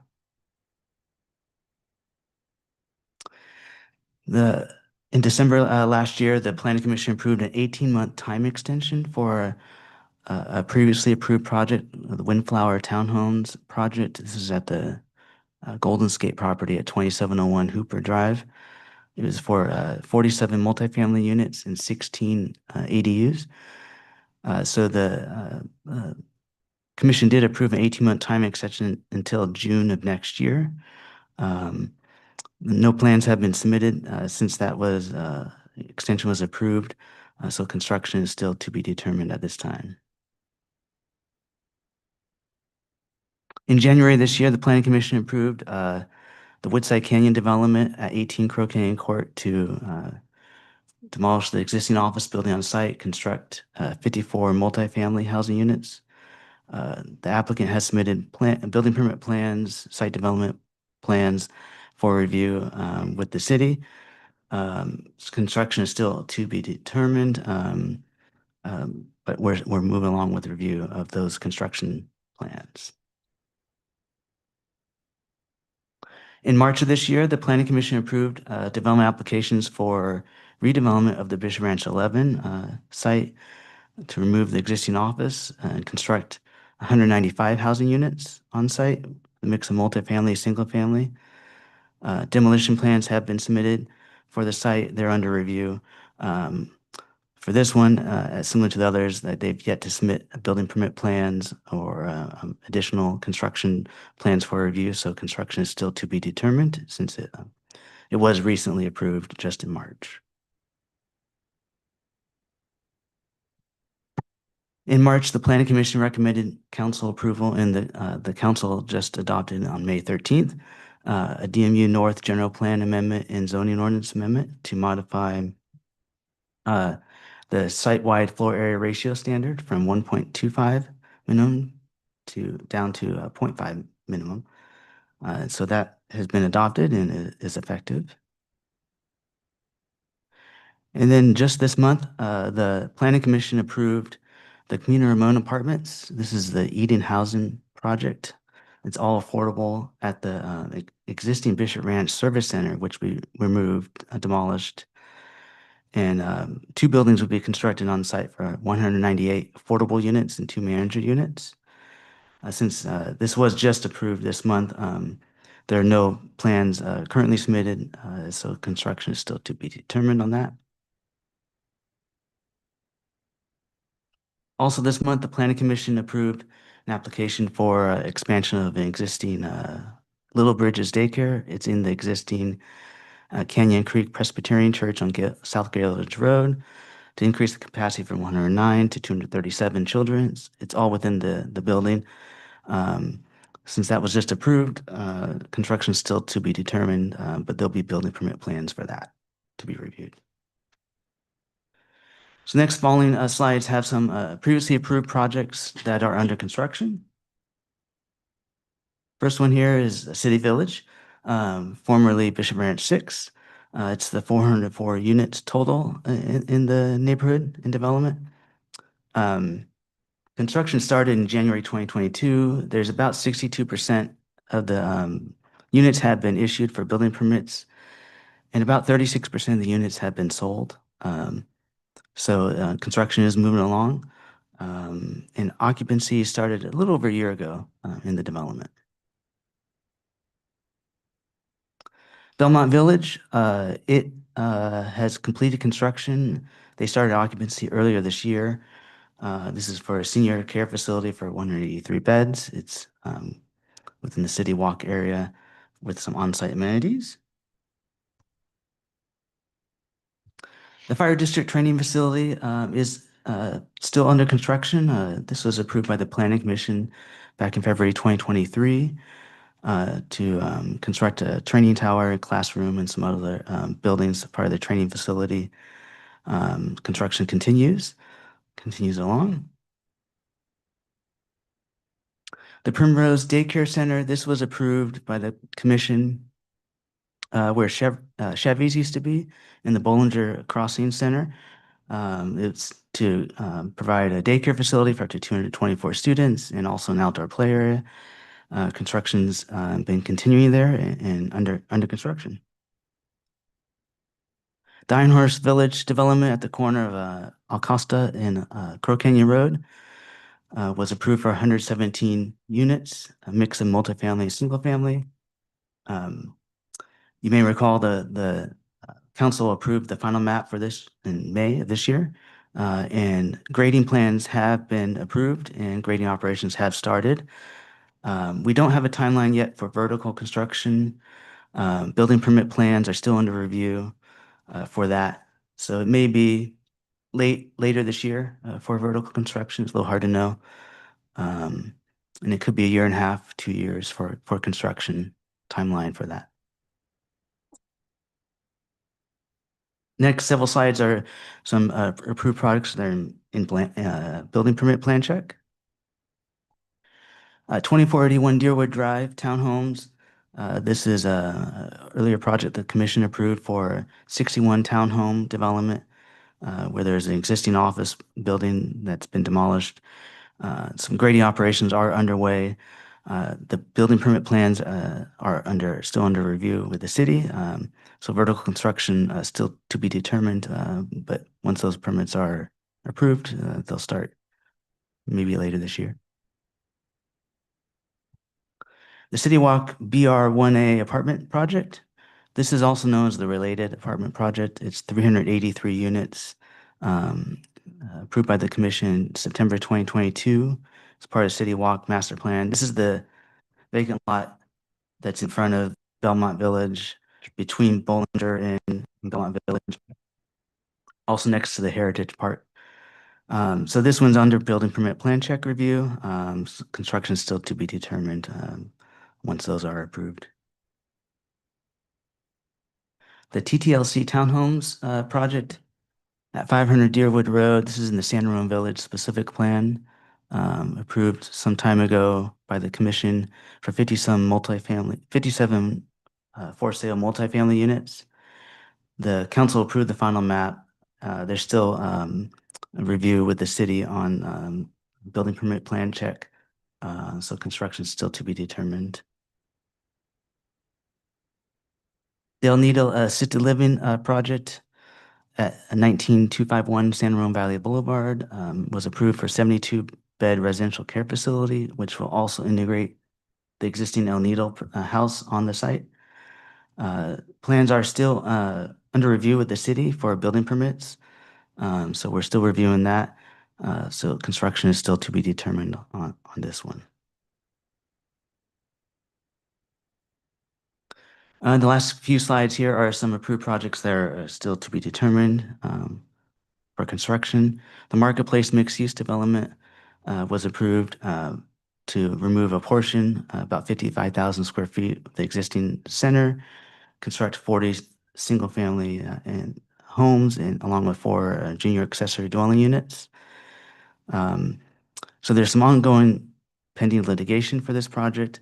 I don't have any specifics about that because it's pending litigation, but they have submitted plans for review with the city. But due to the litigation, it's still to be determined with the construction timeline for that. Avalon Bay Apartments, not too far from here. This is a Bishop Ranch 3A site right next to the Ironhorse Trail Bollinger Overcrossing, 457 units and 2 buildings. Site development review with the city and plans are under review. So there's not a specific timeline for construction, but we're moving along with the review of that. And finally, we have the City Center Hotel. This is near the intersection with Community Ramon and Bishop Drive for a 169-room hotel with some shared parking with adjacent parking garage that's existing. Construction is still to be determined. There's not an operator currently for the facility, but still approved, and they have yet to obtain building permits for the project. So I'll turn it back over to the council if you have any questions or comments. All right, thank you, Ryan. Let's go ahead and take some questions before we open up public comment on this one. And I'm going to start over to my left with Councilmember Adler. Thank you. I like this overall review. It's kind of good to remember what's going on. I guess the El Nido is just something that with the owner, and there's some issues with the project, and I think he had a plan and now it's kind of fallen apart. I understand. Any idea? This looks like it's going to drag on for a while, right?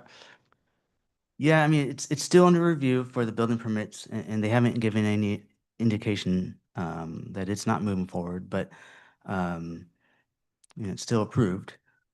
So if there were changes to that project entitlements, they would have to come back for re-entitling that. But sometimes these projects kind of get delayed. I know a couple of years ago, because this is right where I live, and Greystone Ranch, and a lot of the people that reside in that area were just totally against it. But I like the historic preservation, hopefully, of that old building. But anyway, it just seems like, I was like wondering what happened to that project, because it had been going and all of a sudden you don't hear about it. So no idea really how long. Is this unusual, or is this something that happens? no, it can happen. Yeah. And we do have projects can apply for time extensions after entitlement. There are a number of time extensions they can apply for. So it can happen from time to time. And where is the Avalon Bay apartment again? I didn't see an address. I was just kind of. Yeah, it's not too far from City Hall here. And the majority of there's a vacant lot there on the other side of Ironhorse Trail, between Community Ramon and right in the corner of Bollinger and Community Ramon. Okay. All right. Thank you. That's all I have. Okay. To the other side, Councilmember Zweinet. Hey, Ryan, thank you. I just have a question and then just a general comment. I didn't see anything here regarding the Old Muds restaurant. Is that something There is no proposal or development approval with planning. That was rezoned to park like a park I see, designation. okay. And so the city's park It's a park, okay. department have Okay. been leading what's going to. You did mention that, yes. Yes, and right now, currently there's a demolition plan Mhm. being formed. I know that they've already tested the site for any hazardous materials. So we are expecting demolition with preservation of the building that was directed by council, the portion of the building, probably Brian around fall, hopefully. We'll start seeing more or some activity on the site because there hasn't been activity in a long time, but there is budget this year to do the demolition, and we are moving forward with that property. Awesome. Thank you. And I just want to make just one general comment. I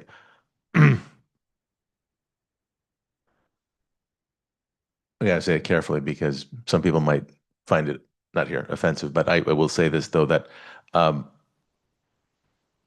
appreciate what the city and the planning commission is doing with how they're picking, choosing, and selecting and reviewing the plans, et cetera.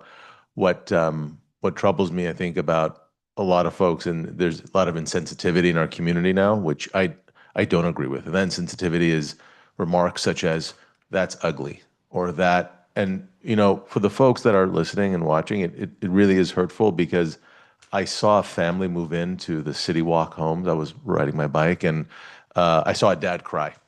He was crying because he was happy that he bought a house for his family. And I asked him, I said, why are you crying? Something happened? And he said, I'm just happy because I could never, I was pushed around, moved around. I could never afford it. And then finally I have this beautiful place to live in. 5 minutes later, I look at my app and it says, oh, these houses are ugly, and some colorful metaphor in front of the house, whatever. And I find it deteriorates the true essence of why we're trying to expand and grow. And when you see these families move in, it really is something, it really is a sight to see, especially decent, good, hardworking families coming in and building our community better. So for the folks that are listening, please, these kind of comments, they are hurtful to folks, especially people that work very hard to buy these homes. And they look very nice to me. So I just, so thank you to you and the staff and everybody keeping an eye. So that was just my comment. So thank you. Okay, Councilmember Rubio. Thank you. Thank you for your presentation as well. It's a lot to cover. And so I just looking for some clarification here and it's kind of filling the gaps in there. What plans are being made to balance sort of business and commerce with housing development? Because obviously, we have state mandates to get a certain amount of housing done by the 5,111 units. What are we looking at right now to try to counter that in the meantime to make sure that we have a good balance between business, local business, as well as housing? Yeah, we do have a wide variety of land uses identified in the general plan that accommodate a mix of various commercial uses, non-residential uses, not just housing. The housing element does identify certain housing opportunity sites, and then there's other zones for housing, but we do have a wide variety of other commercial uses and zones. And so that is in our long-term plan for where development can happen within the city. What you've seen here, we've just recently had a lot of housing projects under review, and so that's what's kind of been reflected here. It's just the character of some of the recent development applications we've been reviewing. But it is in our long-term plans to keep that on top of mind, and we do have our general plan that looks at all the different uses as a whole. I know we're definitely looking, especially in the downtown core, we're really trying to look at mixed use and those types of things to encourage people to walk, bike, and use alternative forms of transportation other than their vehicle. But I guess what I'm saying is, are we getting the applications for the businesses as well? Yeah, there are discussions. We have to work with what projects are submitted from private property owners as they come into the city. But we do have constantly discussions regarding development regulations in all of our different zones. And so it may not be reflected here in the last year, some of the commercial uses. We do have ongoing discussions with property owners about development on commercial properties or mixed use areas. And so it is an ongoing review. But are we getting like an interest, at least some regular flow of interest coming our way? Yes, yeah, we are. But again, it is private property owner driven, so they would Right. have to submit the applications if course. there was a development. The other thing, we do have businesses. I mean, we review business licenses and businesses all the time for tenants, and that's ongoing all the time. Right. And I agree. Like sometimes people think we can actually like go out and ask a business, come here, but we can't. It's really at the mercy. We're at the mercy that hopefully they will want to do business here in San Ramon. And we try to make it as attractive and welcoming so that they do come here and do business in San Ramon. And especially the businesses that will align not just with the life needs of our community, but also their potentially jobs, so that we reduce commuter times, right? The other question I have is, what percentage of developments have not broken ground yet? I heard quite a bit that there's a lot that we've approved, that's been approved by the Planning Commission, by the council in the last couple of years. What percentage do you know have actually started to break ground out of all of those approved developments? I don't have a percentage. I mean, as you've seen here, some of the projects are more recently approved just in the last few Right. months, so they're going to take some time. Mhm. But even some of the ones that have been approved in the previous years, it still takes time. Larger projects typically take 2 years Right. for construction, and there could be some time needed for site development, final map approvals, building permit approvals. So it can take a number of months to go through that process after it's entitled or approved. Mhm. So no, I don't have an exact number. Mhm. And it's constantly fluctuating too. Right. And again, private property driven on, once a project is approved, they will have to come back to the city. Once they get their financing, they'll come back for those actual additional construction permits to get those approvals. I would like to chime in there just based on observations around the Tri-Valley. We have a bit more construction activity going on. And right now, some of the projects in other cities are just facing financial issues, trying to finance the projects with the current housing market and the interest rates. But here in San Ramon, it seems like that hasn't really affected us as much as some of the other cities in the Tri-Valley. Right. Well, yeah, and I know that it's quite common actually for these things to take at least a couple years to start breaking ground. And yes, many of them, like I said, were just within the last year or two. So we're kind of at that point, that juncture where they're still finalizing some things. So I just want to give perspective to our residents as well, where we're at and what we're doing. And then, how long do developers have to sort of get all their ducks in order and get this going? Is there a time limit where if they don't start building, they don't get going, they sort of lose that opportunity? It can depend on how the project is reviewed and approved. If there's a subdivision included with a development project, those are 36 months or 3 years typically for approvals. But then, like I was saying earlier, there can be time extensions, particularly for subdivision projects. There's the Subdivision Map Act, and that is regulated by state law, and there's a whole host of time extension requirements that could come into play. So many of these projects we've seen recently for housing projects have been subdivision projects. So a lot of them would fall under that 3-year timeline, initial approval. If there's not a subdivision, it's typically a 1-year approval, and then there would be up to 3 time extensions after that. And then other projects could be in different situations. If there's a development agreement, there may be special regulations for that. Okay, thank you. And then what's our deadline? I mean, RENA has asked us to build 5,111 units. What's our deadline to have this built? Well, our housing element is through 2031, the current housing cycle. So that's the plan period.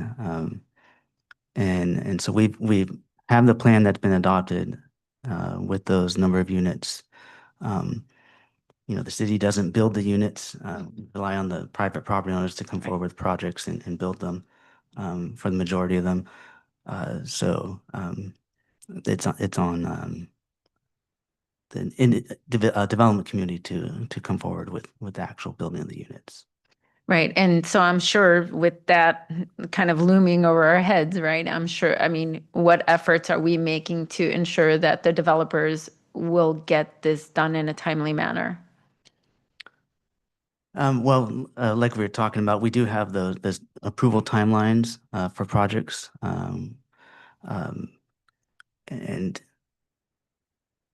there are some limitations to what the city can, do in terms of if a project doesn't kind of ultimately pencil out, or there could be other requirements related to the current market. So the city is somewhat limited in terms of ultimate development of it if a project, doesn't pencil out. Okay, thank you. Yeah, please.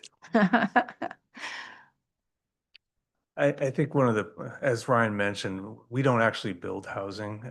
We plan for it.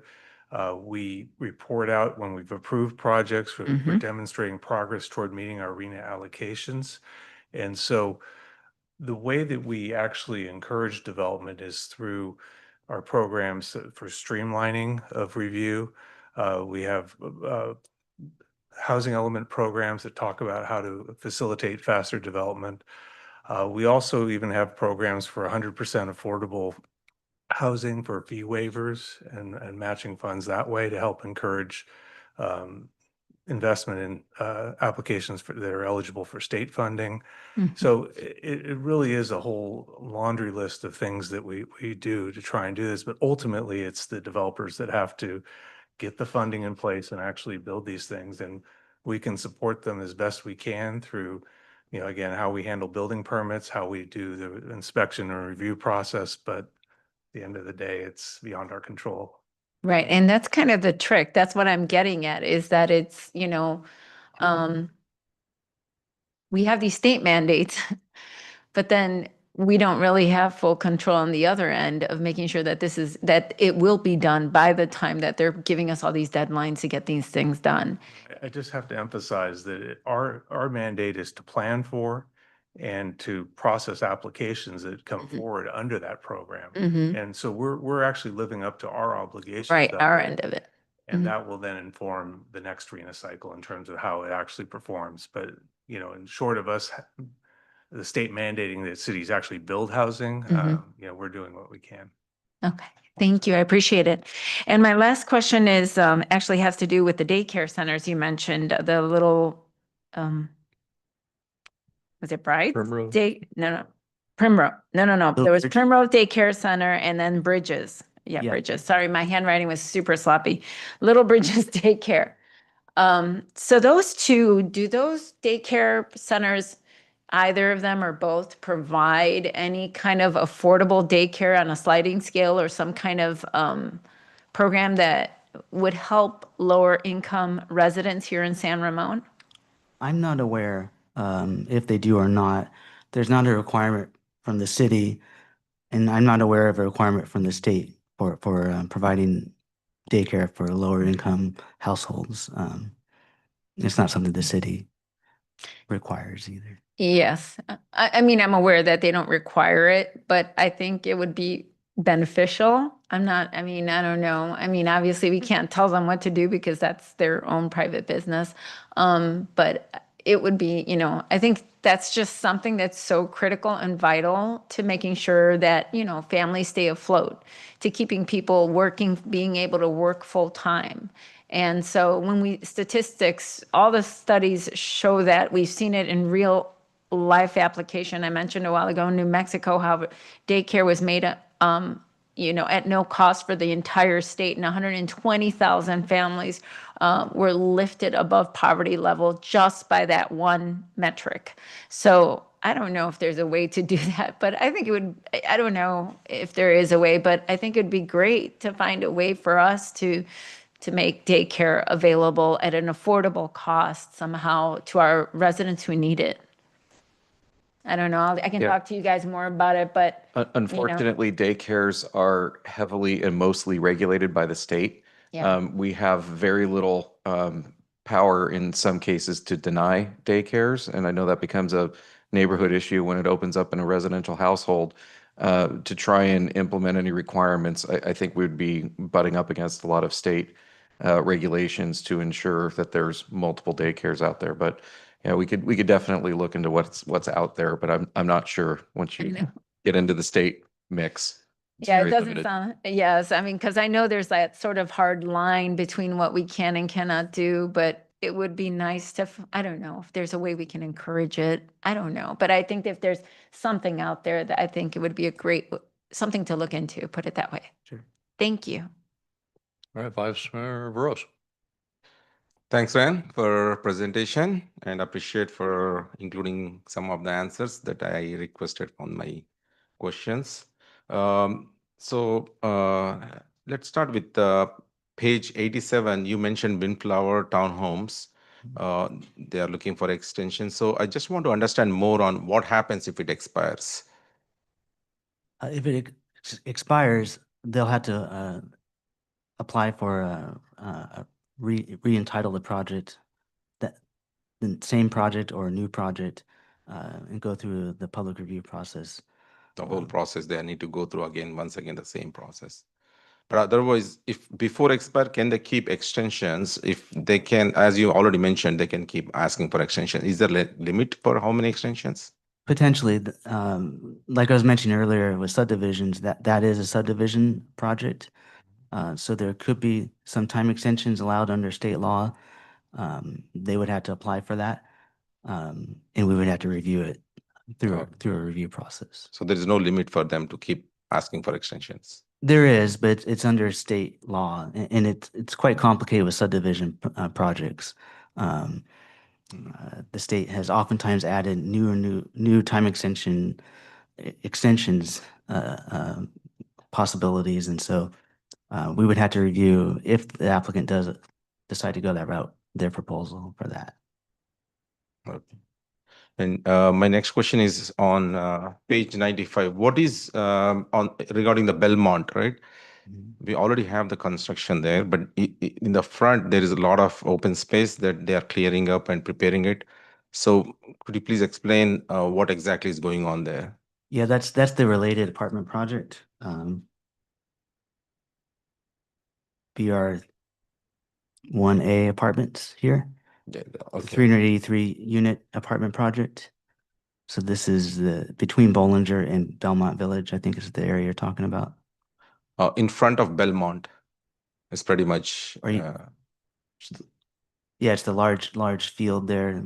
They recently removed the fencing. Yes. Yeah. So just in front of the Belmont. So this is in front of the Belmont. It's happening. Mm-hmm. Now there's also the park, the 1.4 acre park, adjacent to Belmont Village. Adjacent to Belmont Village. So let's go back to Belmont. Oh, yeah.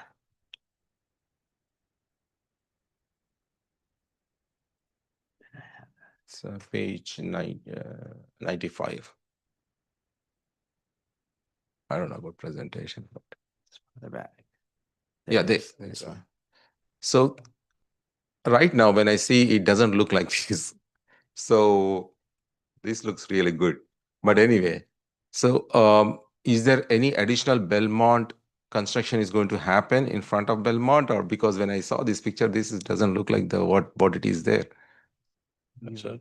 You're the project planner for Belmont. Yeah, so From let me step in and help. So this is the view looking east. Yeah. Okay. And so immediately to the west of this elevation is where the park is located. And that's the Okay. And then to the north, fronting on Bollinger Canyon Road, is the related or the Bishop Ranch 1A apartments. And so that view that Ryan was showing, Yeah, Lauren, do you have the one with the park that shows the relationship between the park and the two? That's the park. That's related to the park. so here we go. So if you look at the image on the left, Belmont Village, you're looking, up is actually east on this exhibit. So Thank you. Belmont Village, then the park to the lower side, to the west, and then to the north or to the left is the related apartments. Got it. Thanks. And so the image of the related apartments, this is a view coming over the top of the Iron Horse Trail overcrossing. You can see on the lower left-hand side where Oh, that okay. sphere is. So if you were about 20 feet above the bridge looking to the southwest, Southwest on my that's left, what right. you'd see. And then to the very far left is where Belmont Village is. That very last structure on the left is Belmont. Okay, got it. Thanks. I think it's right here. Perfect. Okay, on page 96, you mentioned about fire district training facility.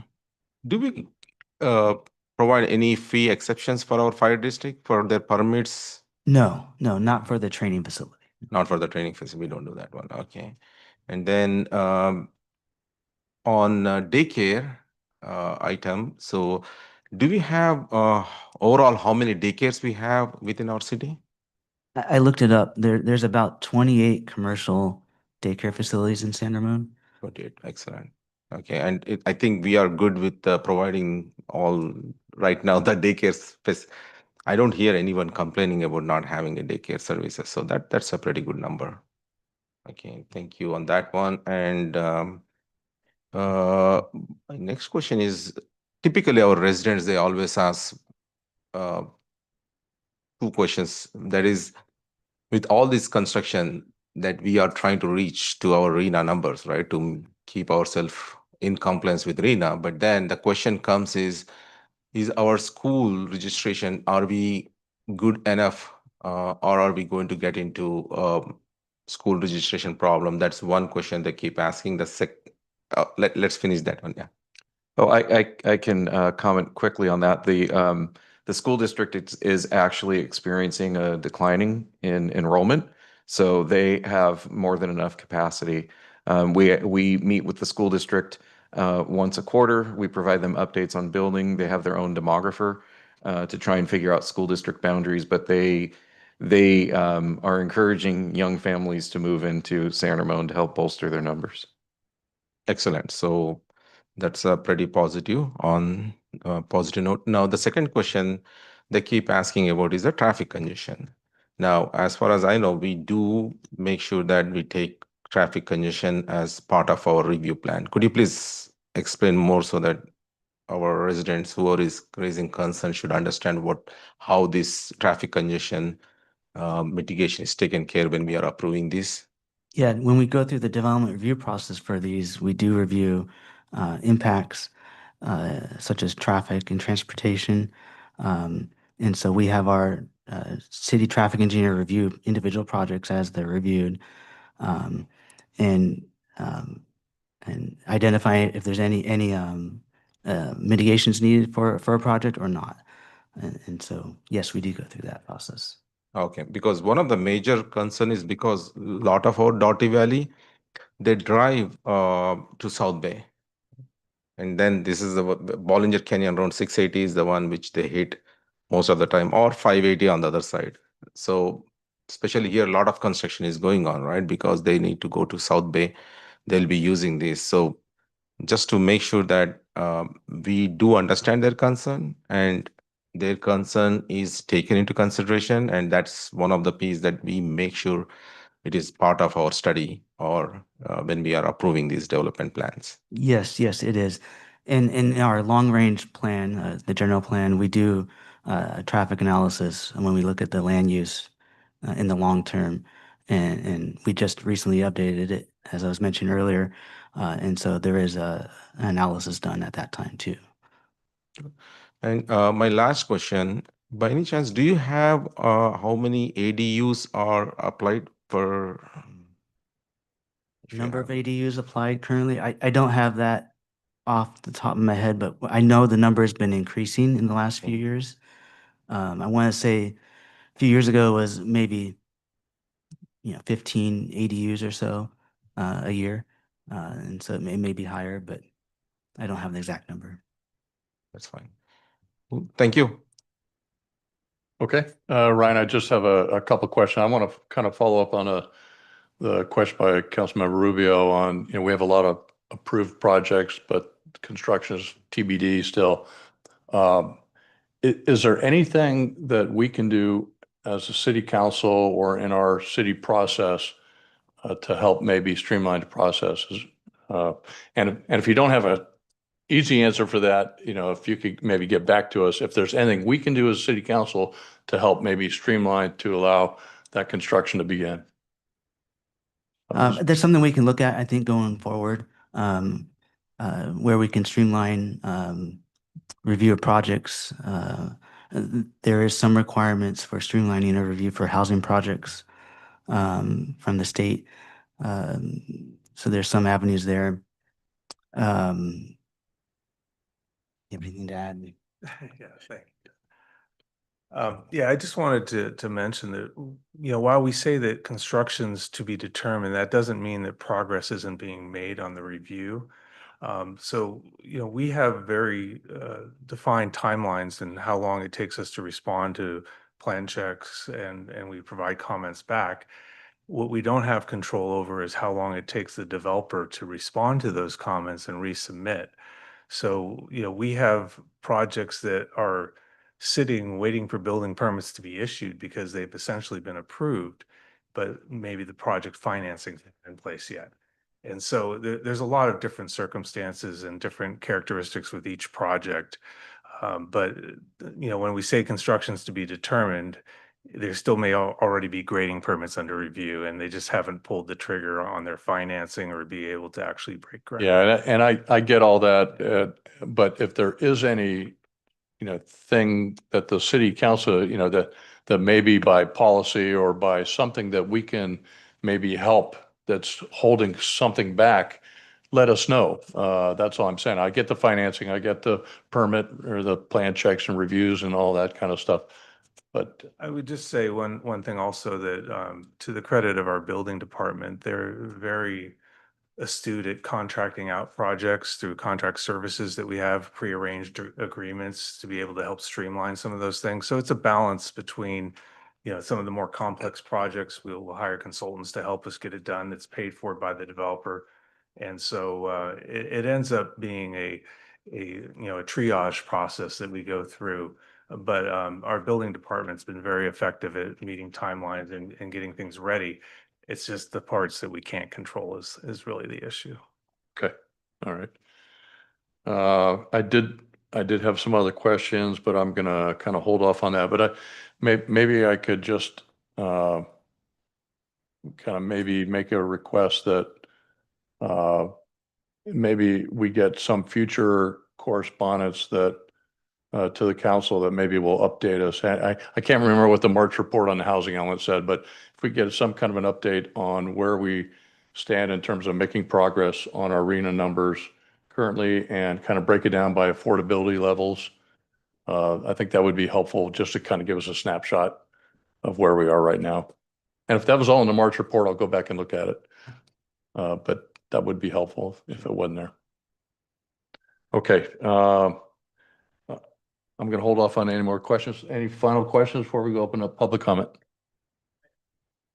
I just had one quick question about the Primrose Daycare. It looks like it's coming along pretty well. Any better ETA or on, because it says under construction, but it looks like it's kind of close. Is it, you think maybe by the fall or a little more specific time frame?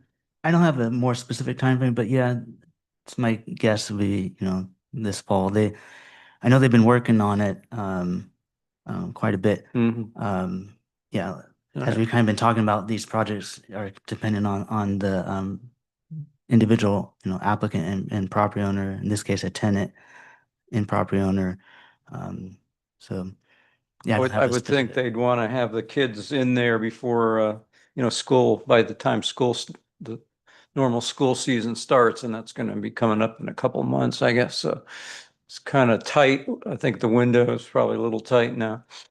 Yeah. But Yeah, and you never know what's going on with a construction site. I know of one restaurant that was delayed here by about 3 or 4 months because they couldn't get the lighting fixtures delivered because of a supply issue. It was just the lighting fixture. So I know sometimes it feels like a construction site has two workers that share a hammer, working on the site, and it's at a snail's pace. But you never know with all the independent contractors that they hire, the supply issues. They could have their own quality issues where something was done that they don't agree with, and they have to tear it out and start over again. So we, unless it's a city inspection issue or a permitting issue, we really don't know what's going on. There's no requirement for them to share it with us, but yeah, sometimes it does feel like it's a snail's pace. I mean, I ran into the owner at the truck time event that the Rotary had in May, and I just got the feeling it was getting pretty close. Yeah. But anyway, well, thank you for that feedback. The Tesla superchargers are up and running. Yeah. Okay, let me open up public comment. Do we have any speaker cards? We do. We received one speaker card from Johannes Tillahan.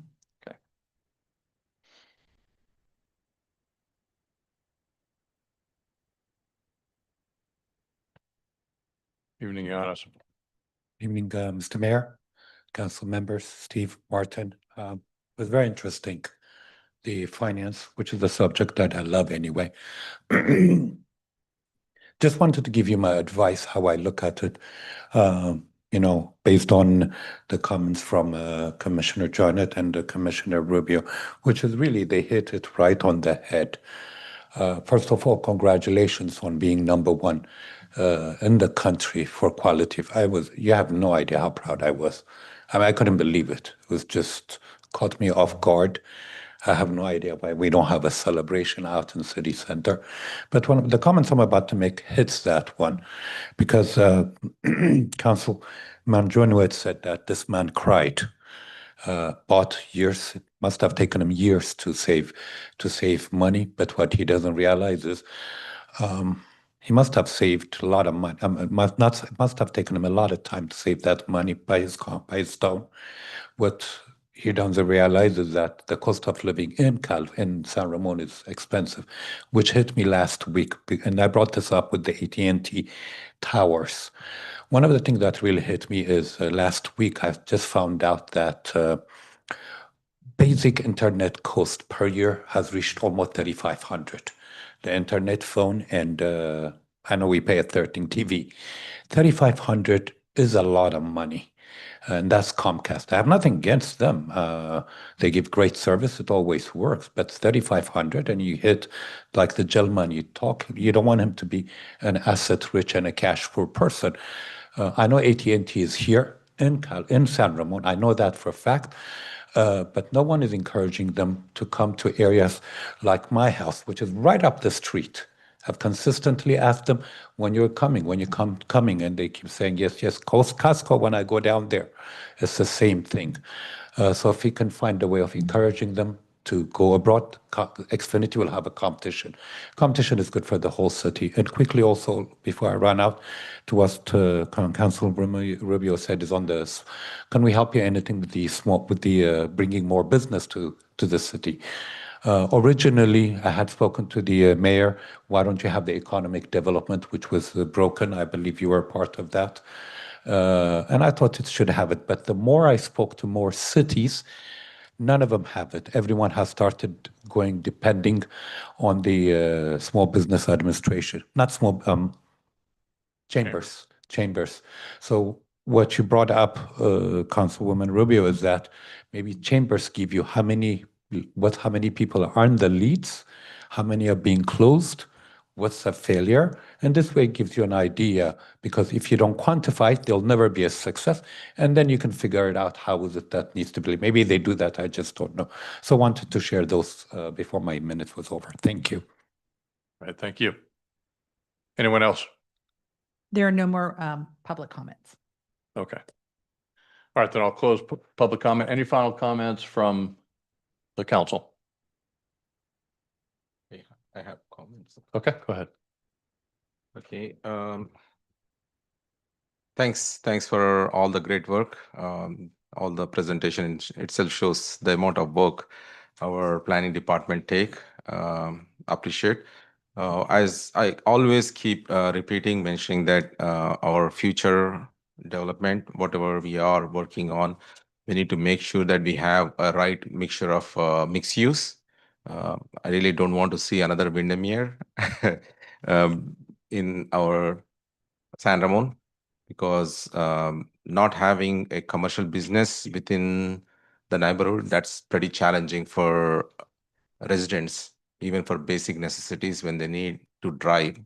So let's make sure we commit to have a good quality of life. And one of the way is to make sure we get mixed use. And also, more important is, let's not look at, when we say mixed use, I'm not really looking at getting more fancy restaurants or more fancy lifestyle things. So we need to look at where residents should be able to get their basic necessities without breaking their wallet, right? So we need to continue to explore the options that we have to encourage these developers, so that we can have these convenience stores, or which can meet our residents' requirements at economical way, right?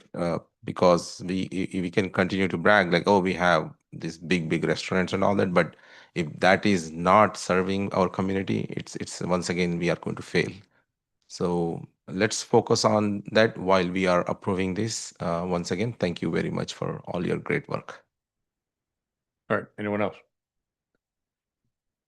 Okay, I'll just also say thank you to everyone in planning services, and thank you to the planning commission, everyone in community development who has a kind of a stake in getting all these projects through. It's been a busy year, and a lot of great outcomes from that busy year.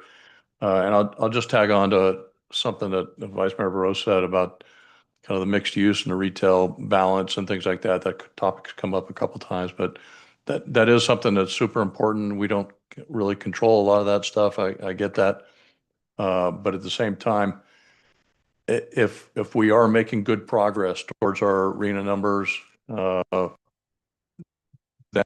at some point, maybe we look at, we've said this before, maybe reviewing those housing opportunity sites that we've got, maybe, and because there's a lot of mixed use areas out there that maybe we may not need to actually develop after all, at least in this current cycle.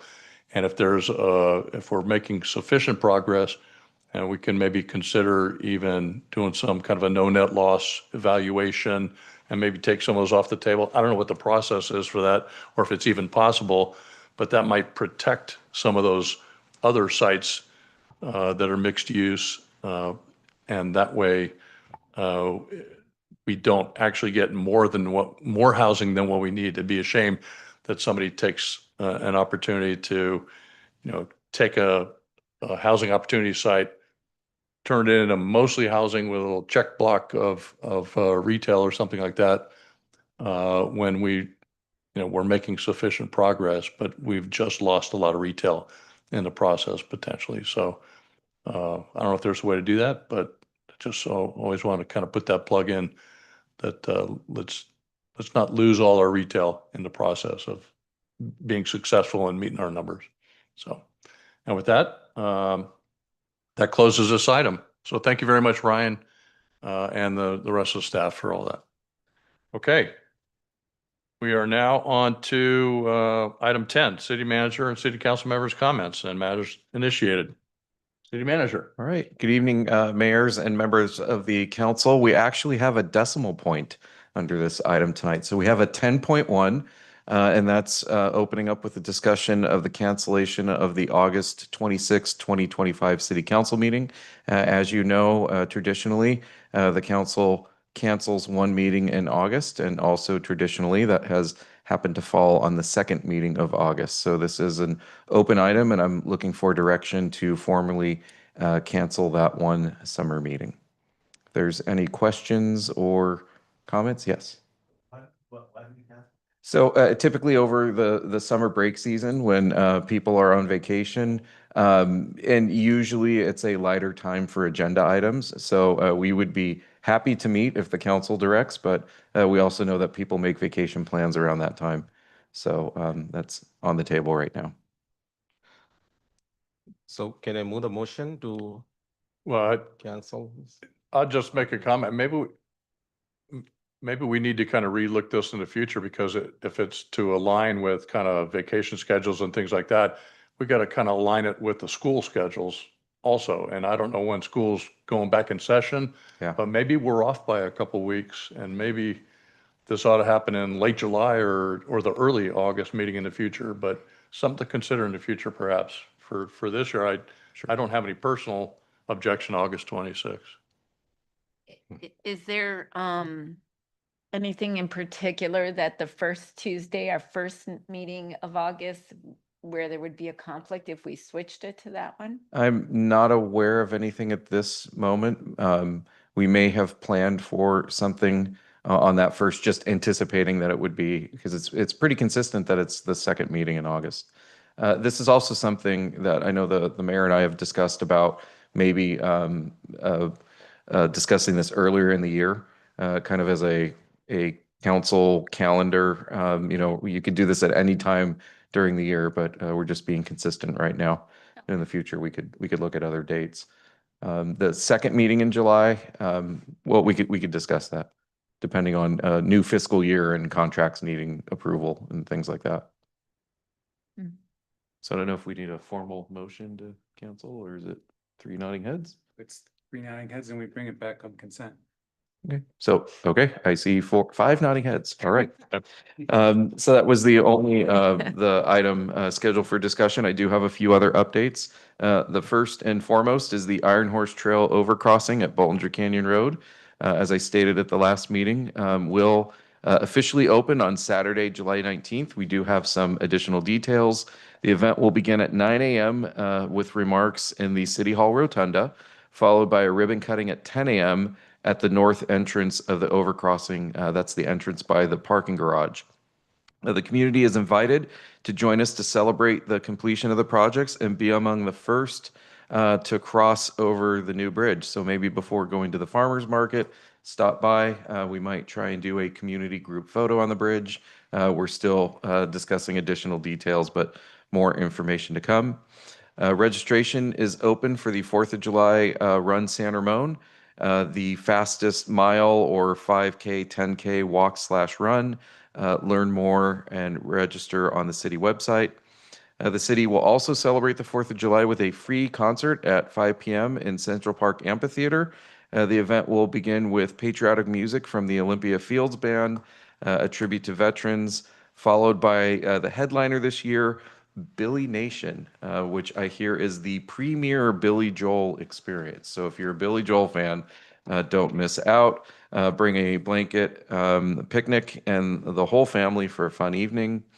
And then finally, applications are now open for fall session of the San Ramon Community Planning Academy. This free 4-week class takes place on Monday evenings, beginning September 8th, and will provide an overview of why cities plan, how planning shapes our community and land use planning process. If you thought any part of the presentation was interesting tonight, I encourage you to attend the Community Academy where you can get more details. You can also learn more about this and apply by August 1st on the city website. And with that, that concludes my updates for this evening. All right, thank you. We go to Councilmember Swaynet. Thank you very much, Mayor. The space is limited, right, Steve, for that? Yes. Okay. I don't know how many, 20 about? Yeah, 20? about 20 Okay. people. Yes. Okay. I was traveling mayor, but I do have just one quick comment because I'd like to celebrate our youth here in San Ramon. I was reading in the patch that 2 of our students from San Ramon, from Doherty Valley High School, Aditi Ranjan and Sravia Nambura won a Shark Tank competition for their financial literacy application. It's called Penny Pal. So I wanted to congratulate our students here in San Ramon and just give them a shout out here. So thank you. That's great. Councilmember Adler, thank you.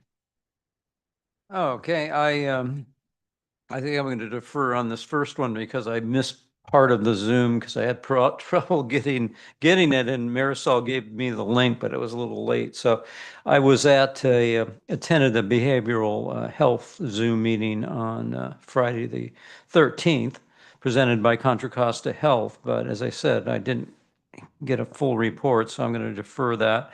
On June 16th, Monday, there's an open space advisory, discussion of the Doherty Valley Geologic Hazard Abatement District update.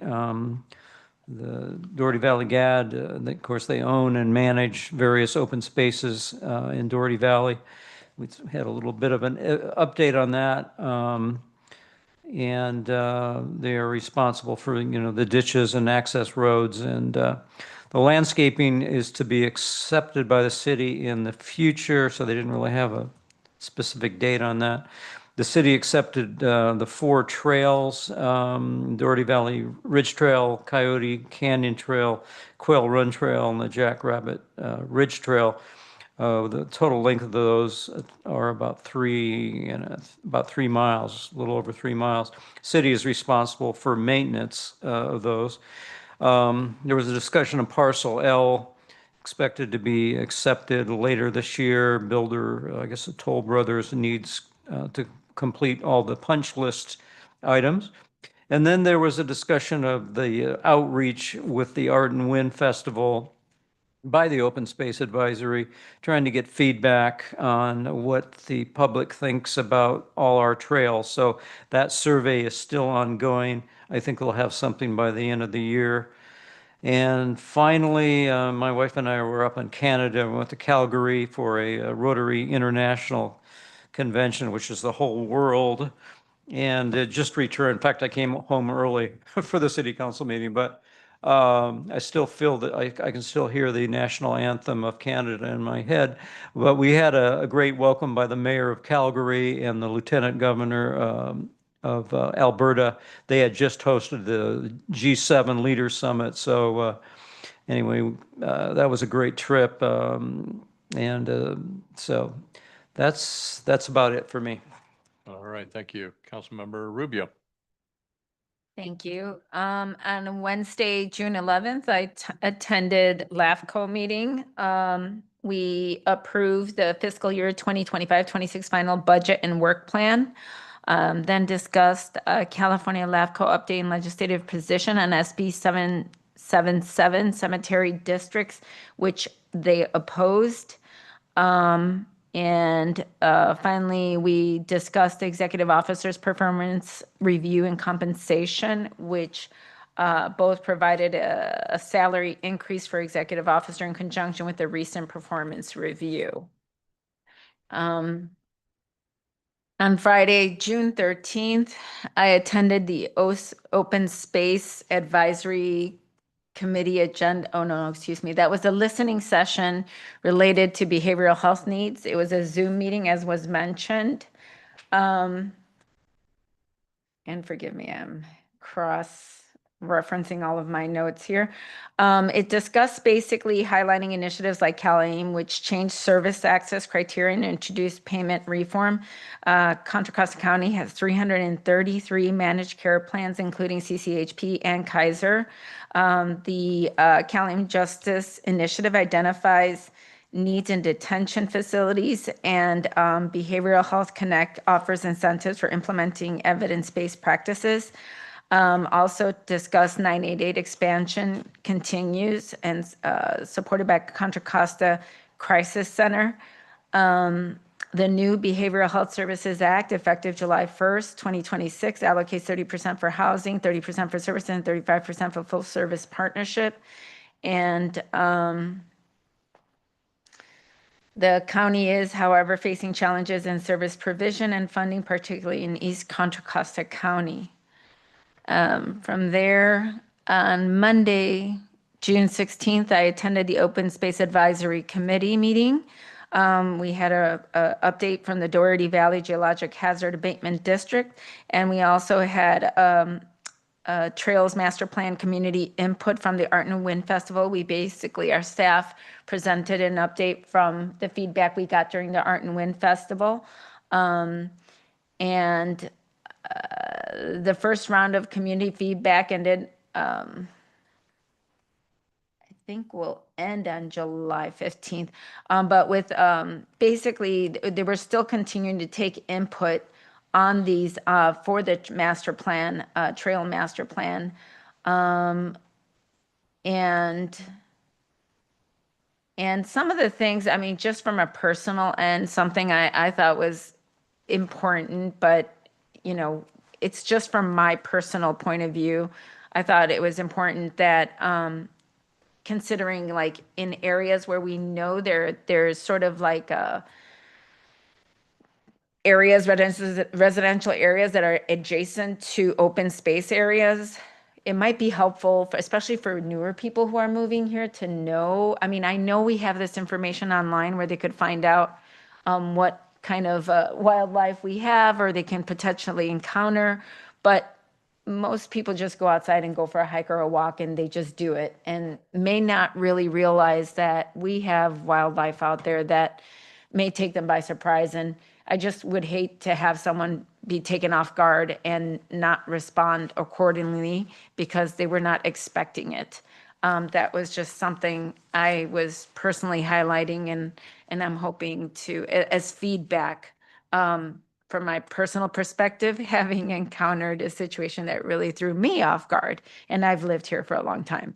So then on Thursday, June 19th, gotta back up. Wednesday, June 18th, I went to the Spavia Day Spa ribbon cutting. It's our second location, actually. They have one in Pleasant Hill already. Just great, incredible. They gave us a tour and everything, and it's an amazing, I mean, really, really, really spiffy place. And the owners are very welcoming, I would highly encourage everyone to check it out if you're looking for somewhere for day spa services. And then on June 18th, also, I attended the San Ramon Arts Foundation June board meeting. And let's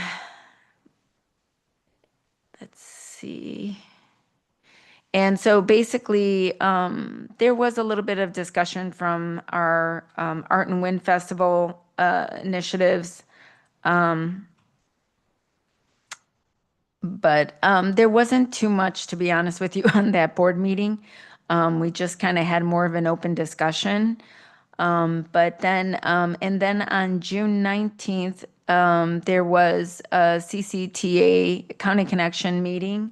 And at that meeting, it was a really long meeting. Went from 9 o'clock to almost 1 o'clock in the afternoon. But basically, we had a report from the Assistant General Manager Administration reporting on APTA Legislative Conference and how that went, Joint Legislative Audit Committee request, State Legislative Update, and CCTA LAFTA Paratransit Ad Hoc Committee assignment, which was given to Carrie Ellis from Moraga, the city town of Moraga. And then we had a report on standing committees, so an Administration and Finance Committee report and an actual analysis of charges contemplated to authorities, other post-retirement benefits, OPEB, Clipper discounts, Title IV fair equity analysis, adjustment to non-representative administrative employees compensation resolution, as well as a fiscal year 2026 budget and forecast resolution, marketing, planning, and legislative committee, marketing update of the Youth Ride Free pilot, which has been actually overperforming. It's doing extremely well. But we're still continuing to explore ways to continue to improve marketing to encourage as many young people, youth, to ride the bus. And it's completely free, so they can just hop on and get to where they need to go. And then we also discussed Operations and Scheduling Committee summer and the hydrogen fuel cell bus update, which pretty much for all intents and purposes is on hold right now because Gaelig is not going to it feels that it's too high risk right now. Even the trucking industry has pretty much put a halt on that. So that kind of, everybody froze on that idea right for now.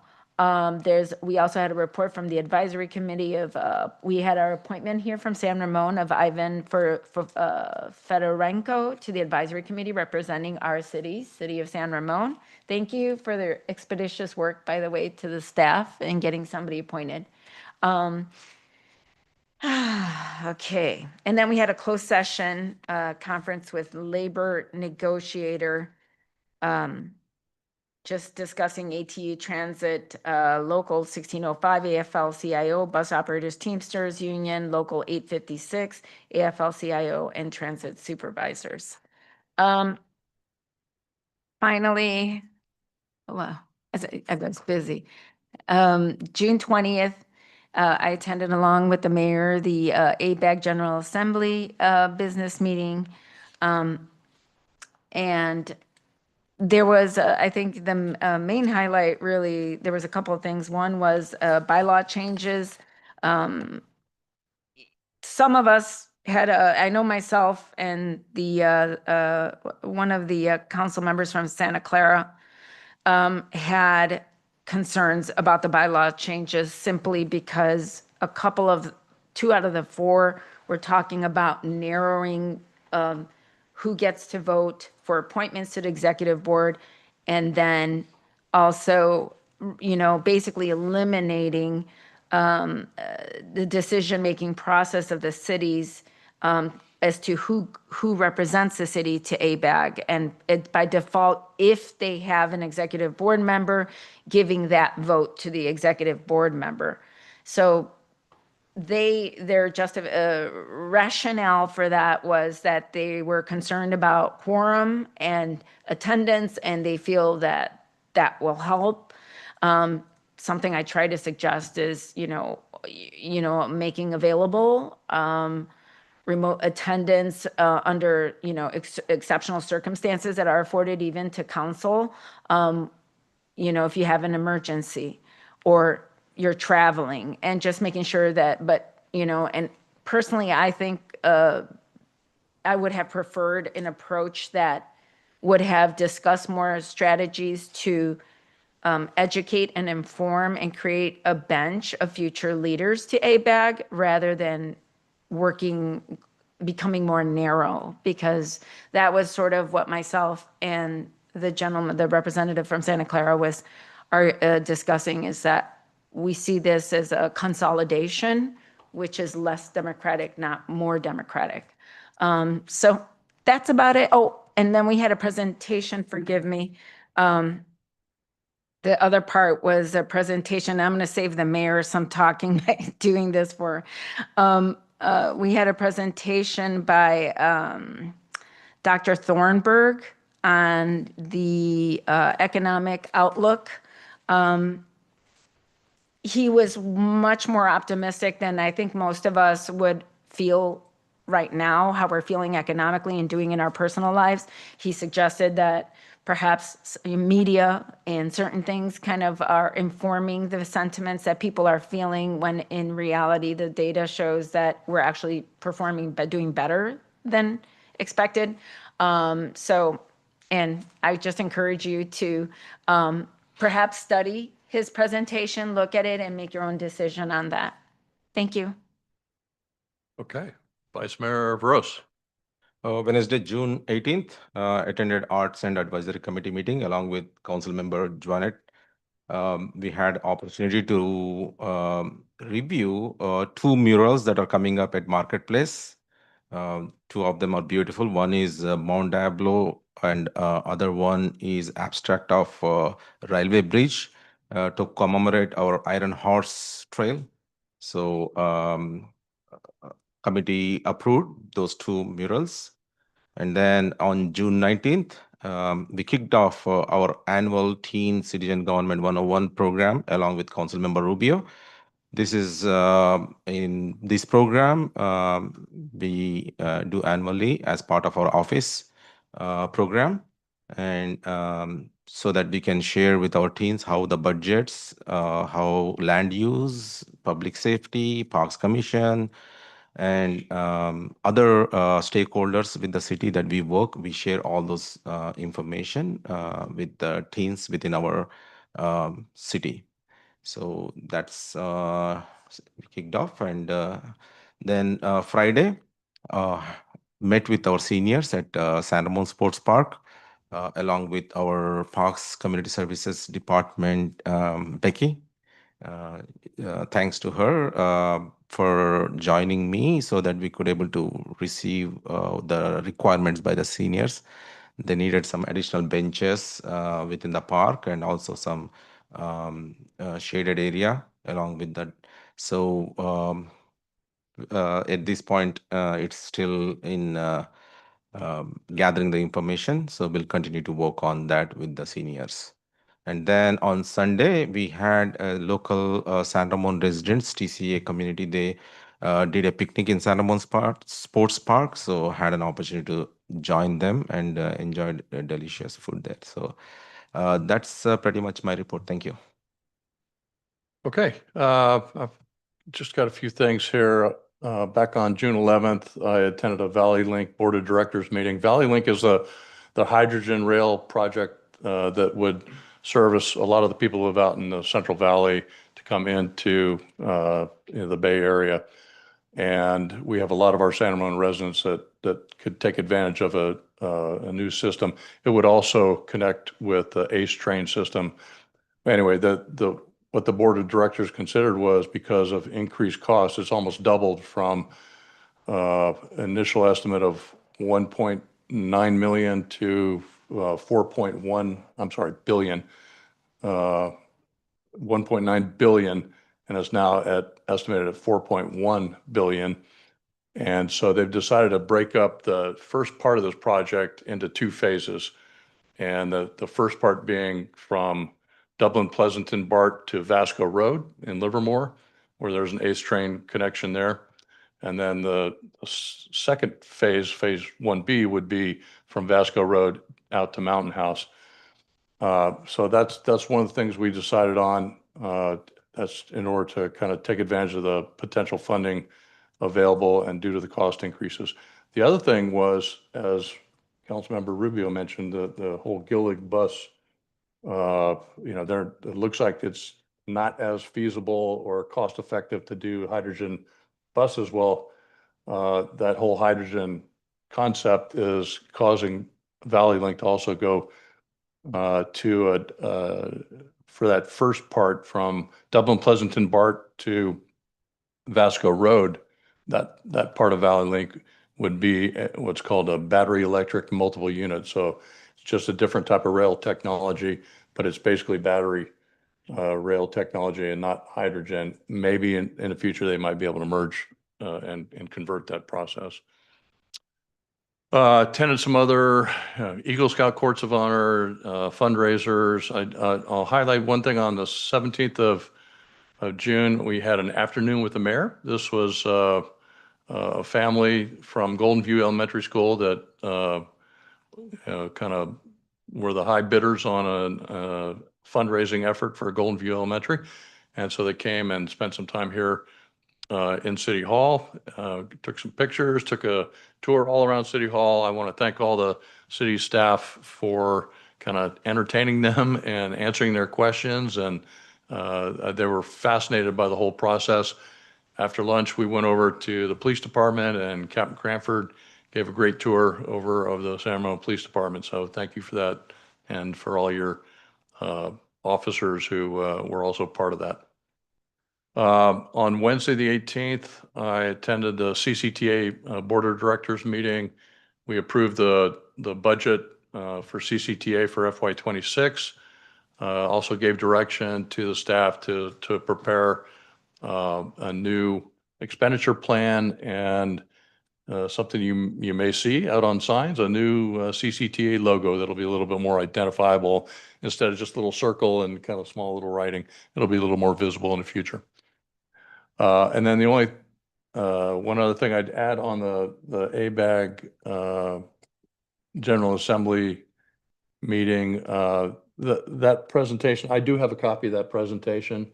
If anyone is interested in this economic outlook and kind of this whole idea of what the media says versus what the real data shows, I can provide that. But one of the other things is that the sort of the conclusion was one of the things that we can all do in the Bay Area to kind of fix some of our problems is build more housing. That was kind of one of his conclusions. So whether you agree with that or not, he has a lot of reasons on why that makes good economic sense. And then the last thing I'll just say, one of the fundraisers I attended was the One Room Schoolhouse fundraiser. This is a One Room Schoolhouse is something all our San Ramon third graders go to. It's where they dress up in, bonnets and dresses and suspenders and overalls and things like that. They go out. This is out on Finley Road, and there's a one-room schoolhouse out there. They learn about what school was like back in 1889, and my daughter had done that. She loved it. My wife went with her, and just a great time. They learn a lot of things about, how school was taught back then, how they took classes and wrote chalk on slate, and how to tie up horses in the stable, and speak politely with yes, sir, and yes, ma'am, and things like that. But it was a great fundraiser, very successful, and happy to represent San Ramon on that one. And with that, that's all I have. Any final comments? Okay, well, thank you all very much, and we're adjourned until the next